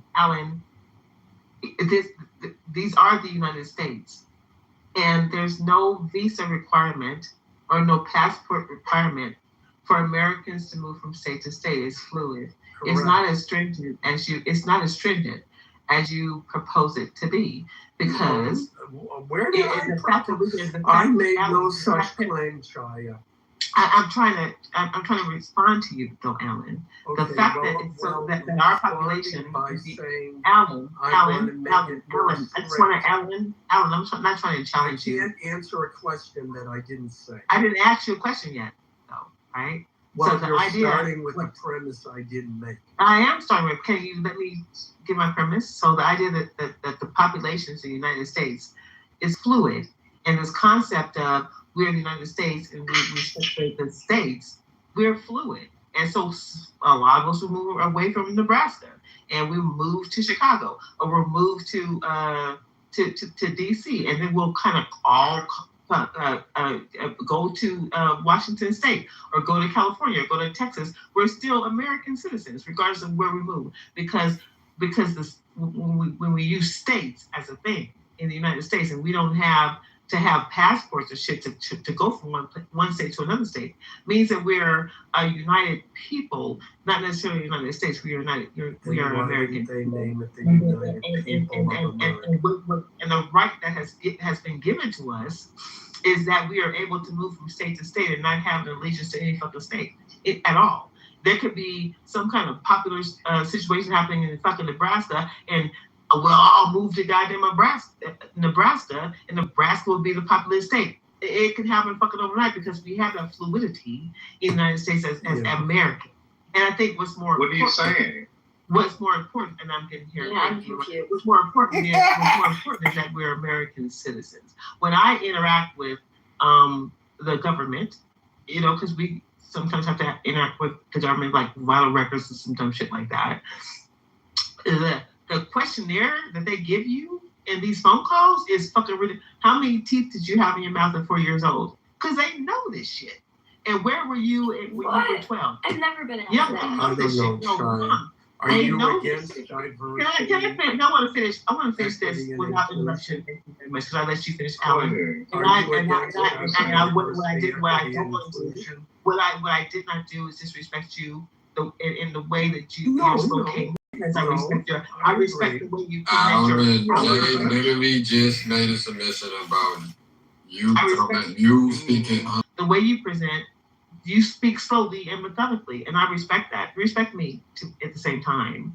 The idea that I interact with government entities, that they ask me some strange shit. When they ask me some strange shit to validate myself, ask my Social Security, ask my father, ask my mother, ask where I was at this particular time and date, and ask when I was this particular fucking time and date, I feel like naked by the time I get through this security, man. I feel fucking naked, because you know more about me than I think I know about my goddamn self.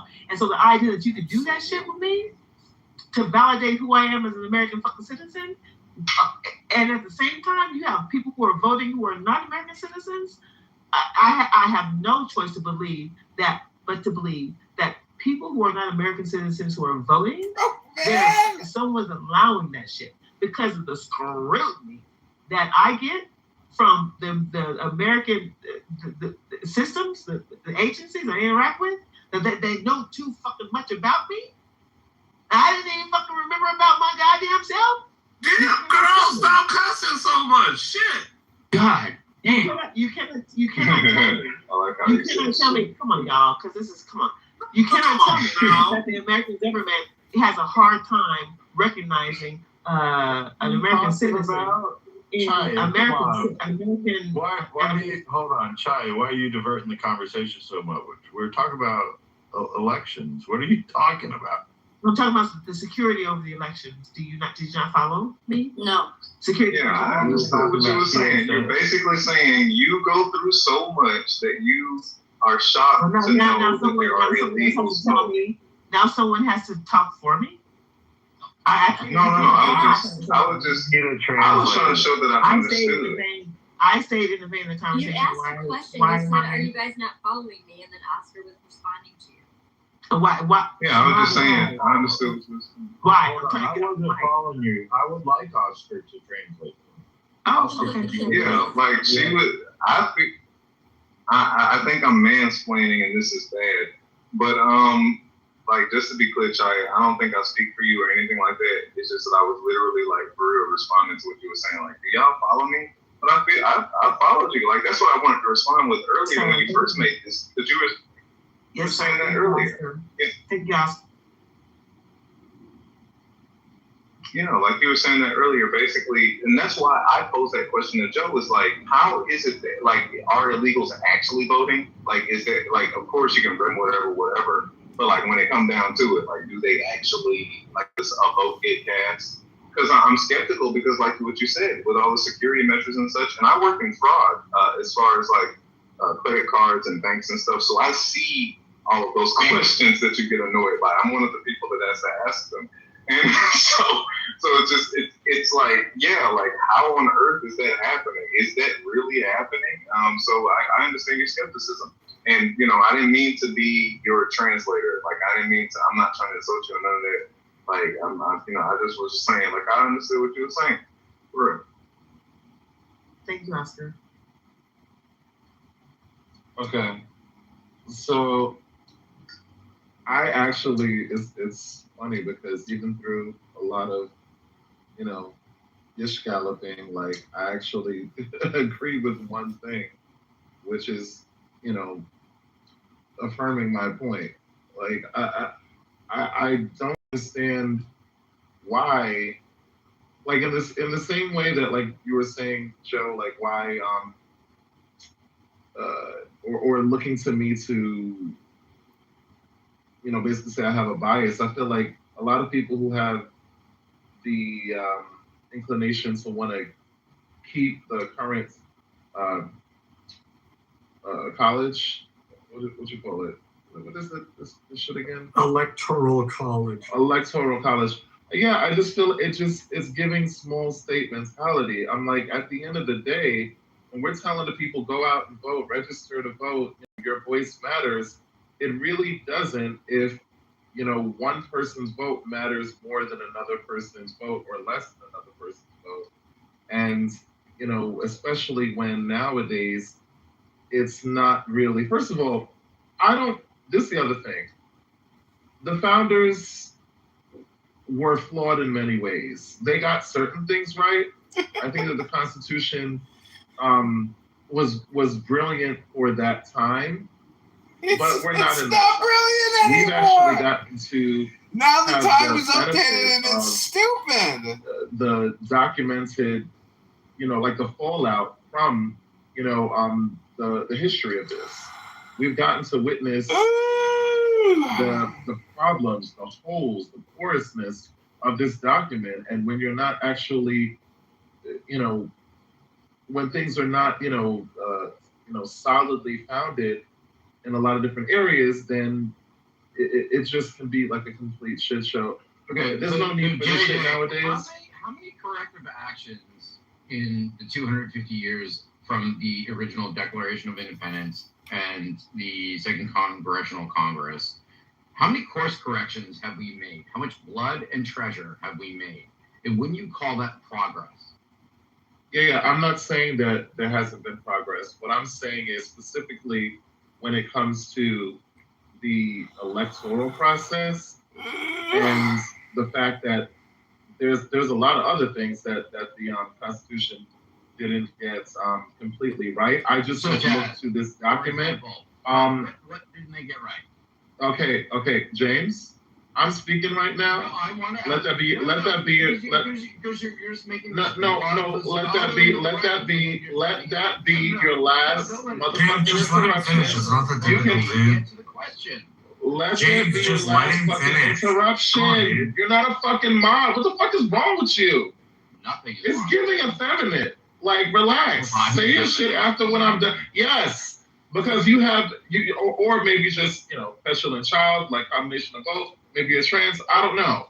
Relax. Take a hormone. Relax. All right, now. You're trans. It's no. Well, actually, no. I'm a woman. So yeah, respect my pronouns. You're a trans woman. No, just a woman. No, you're a trans woman. Okay. All right. Well, yeah. I aspire to be just like your PCR. Now, yeah. The electoral college shit, there's no need for it anymore. And the point that I was making, maybe a little bit clumsily, is that the 4,000.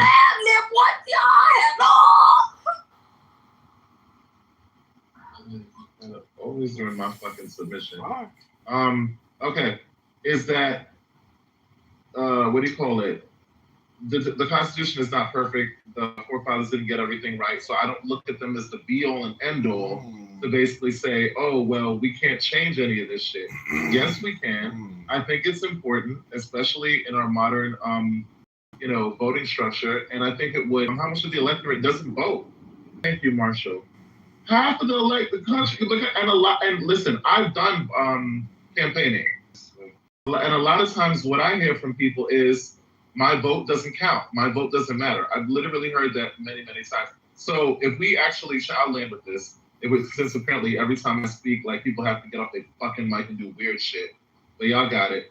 What do you call it? If we actually made that change, I think we would see more benefit and people actually coming out to vote and actually making, the country actually better, Okay, JJ, what do you think they got wrong? There's been about 15 course corrections that the United States has done since its inception nationally. Thank you. And as far as the electoral system goes, it wasn't just to give an equal voice to every state. It was to ensure against a populace or more of having Congress have control of the presidency, which they shouldn't have. This is why we have 3 separate branches. They did not a Congress to be the ruling dictate over the entire nation, and particularly in times of the presidency, who is supposed to be also a check on balance of power. Also, they didn't want the president to just have a regional mandate. They wanted him to have a national mandate, which is why the electoral exists. And it's represented based on population by congressional votes, and then you get 2 for each senator, for a total of 4 extra votes out of there. All the 48 states give a national mandate to the winner. Winner takes all. Only 2 states, Nebraska and I think it's Maine, split their votes. Yeah, it's Nebraska and Maine. They do it proportionally. Yeah, so I mean, the electoral system works just fine to make sure that the president is president of the nation and not just New York or California. Those that wish for it are obviously operating from a urban area in a large state and really don't have the idea of what people face, such as in the Midwest, which was Hillary's problem, or what people in the Northeast face in differences to the South or east to west. They're all a variety of different issues. And the reason we want a national mandate is so there is cohesiveness, not so that there is dissatisfaction. Otherwise, we would most assuredly have 50 countries rather than one nation. So thank you for that. But Jay, let me ask you, give me 1 second. What do you think that they got wrong? What would you like to change? What is the founding failure? What would you like to see changed?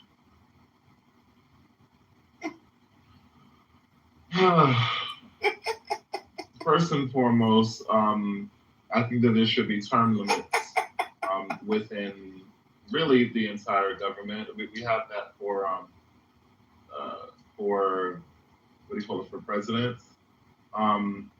We need. I think we actually need, first and foremost, term limits on the Supreme Court. I think that. Why? Wait. Let me interrupt you for a second.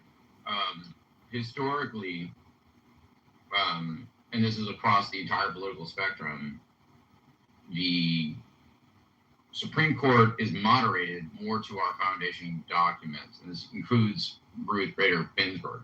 Like, there's a reason they don't have term limits, because they keep. No, the reason they don't have term limits is because in England during the colonial period, the king could get rid of justices at any thing. It's them returning to the document and that's why it's a third branch. So why would you want JJ to have less experienced justices on the Supreme Court?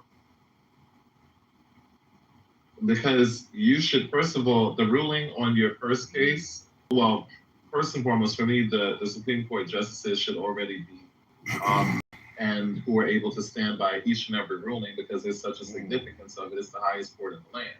So I don't think that's something that you need to work your way into. No, you should come ready to go from day one and be able to stand behind each and every ruling that you make. And if you can't do that, then that's a problem. And we're seeing some of that now. Well, so let me ask you this. Do you think someone at the age of 30 has the same viewpoint on the law and the understanding of the legal system and the foundation documents of the country as someone that is 50 years old, who has been sitting on the bench for 25 years? Look at this fucking retard. I think that you're making a you're trying to make a gotcha question, and it's not a gotcha question. No, because I'm saying that I personally don't believe, based on my experience and based on the things that I've witnessed and based on the stories that I hear, there are people who can sit on the bench for 20 years and not be doing shit, but farting and stinking up the bench. It doesn't mean necessarily that you're better simply because you have more experience. Like, that's not how the best works. I mean, we have a whole president who his whole campaign was, I'm an outsider, I don't have experience, and that was the appeal, right? So I just don't buy this whole thing about you need experience. Like, you need education, you need qualifications, but experience, no. John, let me ask you, just give me a range. How old are you? No, I'm not 30s. Yeah, no, 30s. 30s. Okay, fair enough. Okay, and some perspective. Okay, so do you think that your worldview is different at the age of 30 than it was when you were 17? Oh yeah, of course. Okay. Do you think your worldview will be different from the age of 30 to when you're 50? That's a difficult question. Yeah, it is difficult. I have a question for that because I'm old. I'm the oldest person in the room. I doubt it. Oh God. We don't want to ask you anything. Yep. Okay. Hold on. We're getting way off. We don't need to be asking people's age. James, you challenged me saying that it wasn't in the Federalist Papers, Federalist Paper number 6. No, I believe you, Joe. I conceded that. I was like, you know what? College was put in place because there was nothing more to be desired than that every practicable obstacle should be opposed to cabal, intrigue, and corruption. So if we allowed an area of the country to centralize the vote, because you have to think not everyone goes and votes, that you could have a cabal rise up the vote system with votes, and all the states would then have to adhere to that cabal. Yeah, and that was literally the reason why they put the electoral college in place. Yeah, it wasn't the shows. They were just picking territories. I mean, look at Montana. I mean, look Montana. At the time of the writing, the time of the writing of the Federalist Papers and the Constitution, Montana wasn't territory. What I'm saying is that they already saw this because you take like Utah. Utah was almost like its own Utah country. Wasn't even a state. Wasn't even thought of. I know that. Utah doesn't come around till like 50 to 100 years later. What I'm saying is they foreshadowed this. No, they foreshadowed human behavior is what they looked at. Yeah. They saw how people are, at the desire of power, people are corrupt naturally, and they will do everything for power. And the reason the Electoral College exists is to restrain that desire of corruption. You and I are 100% in agreement on this one.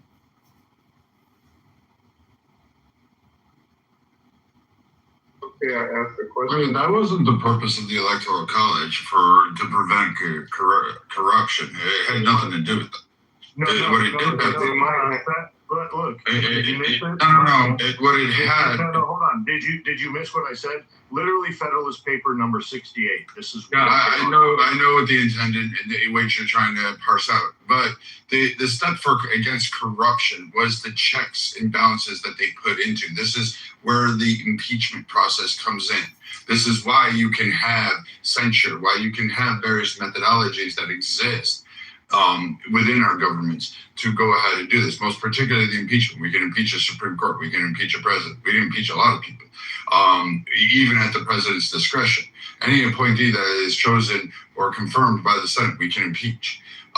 These are not just simple little things. The Electoral College was more of not necessarily corruption, but a prevention of regionality power, most particularly during slavery, to prevent southern states from overwhelming lake states like Rhode Island, New Jersey, etc. This is where the three-fifths compromise comes into play. This is where a lot of things start to come into play and start to fall down when they started to frame the Constitution. But that part was not to ensure against corruption. What it was more along the lines was to ensure that regionality didn't occur, which would have gave power and dominance in one part. Let me respond since you're challenging me.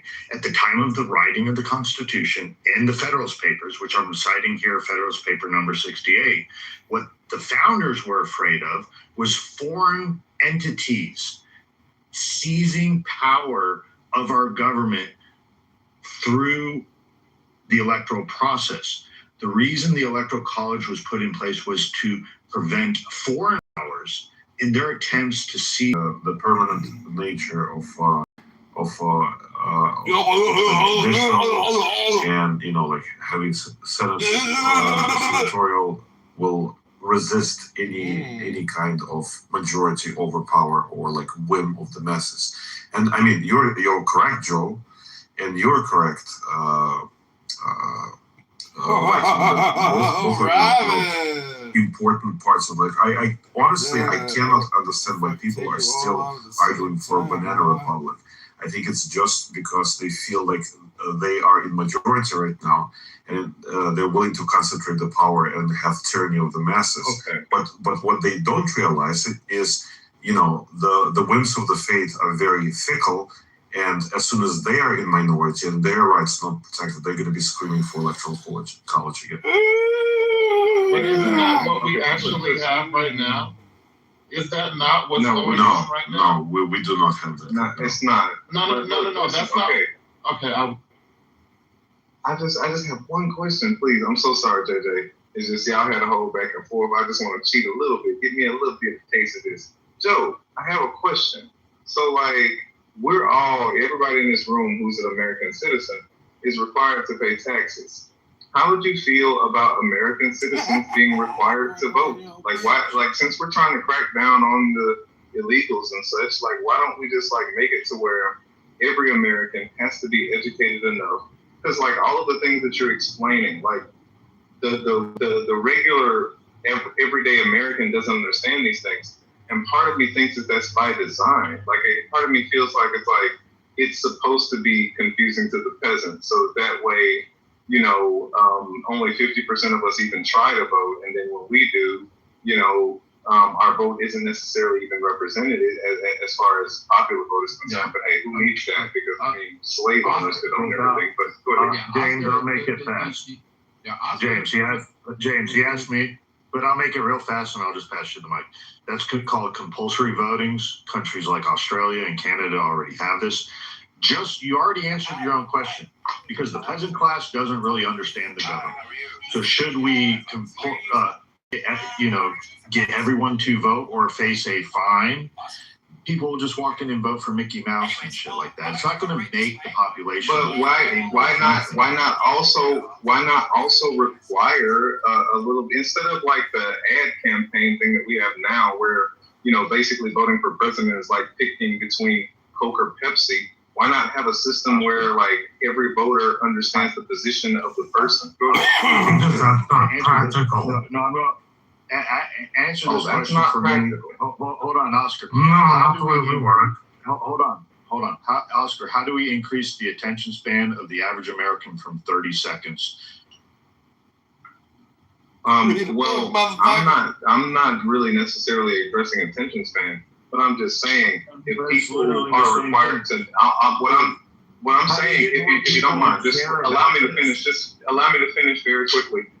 So in the same way that I was required to have a cursory understanding of U.S. history and science and such before I even graduated high school, I think that we can require something like that in basic education. And I think that we could train people. Go ahead. Oscar, I get your point. Ultimately, though, it's at the force of power. So at the end of the day, you're requiring the state to use power to enforce people to have to vote, rather than the knowledgeable people or the people that care about the system doing it on their own accord, doing it by their own will. What if a free American does not want to participate in the system? Don't they have the freedom to choose not to? I believe they do. Yeah. That's a free. I believe. Hold on. If we require compulsory voting, no longer are we then a free society. Now we have the state that has to use their power to enforce, either through, literally probably be fines. That's what the other country does. But what if it escalated to that we're going to put you in jail if you don't vote? It can become ridiculous to a certain point. The reason is that what's going on in the states that you mentioned that already do this, or is it ridiculous in Australia? They have fines. Yes, I think they fine. But I'm saying, have they elected a monkey? Have they just elected a gorilla? No, but that's what I'm saying, bro. No, not that they elected. That they issue when they go and vote. Someone will go in to vote for Mickey Mouse, so they don't get fined. Okay, let me. That sounds like someone executing that freedom of not voting. That sounds like someone being able to execute that freedom by voting for Mickey Mouse. Estimated out of 220 million voters, only about 15% of that number are actually educated. Okay, Marshall. But James gets to go, and then Marshall. Let's bring this back a little bit. Okay, so with the Emancipation Proclamation and the enfranchisement of the southern states and the Black American, okay, the control mechanism was then to put in a whole lot of things like literacy tests. So these were themed racist, okay, but in reality, it was it was more disenfranchisement. We have these arguments today with voter ID. Okay, so, and I agree with you. I think that no one should have a high school diploma without being able to pass the same naturalized citizen test that any immigrant has to come to the United States. So, yeah, you're correct. We have dumbed down the population. Joe's point, I do think that if you are a citizen of the United States, it is your civic duty to be required to vote. Now, you can opt out. You can even Congress gets to vote present. So, but you do have to show up. I think you should have a national holiday. Most of the largest populations, including Brazil, which is like the 5th largest population, is required. And you can vote. You can just show up and do present. But I think everyone, if you are going to demand the rights and privileges of the Constitution and be a stakeholder in this country, then your civic duty is to require to vote. Even if you just choose to vote fucking Mickey Mouse in, I don't give a shit. But I think that is part of what you are bought into. It is your birthright. Okay? Now, I'm a big fan of voter ID. I don't think anyone who is not a U.S. citizen should vote in any election. I don't think anyone that hasn't been born here for 3 generations should serve in our legislature, period. Because that's absurd. And so I'll land my plane there. So, I agree with you. But James, if you're going by people citing the Federalist paper, Hamilton himself would argue against you. He considered the majority of the population, well, quite frankly, retarded. I know. I've seen this. Yes. Okay. I mean, he believed that a certain group of people should continue to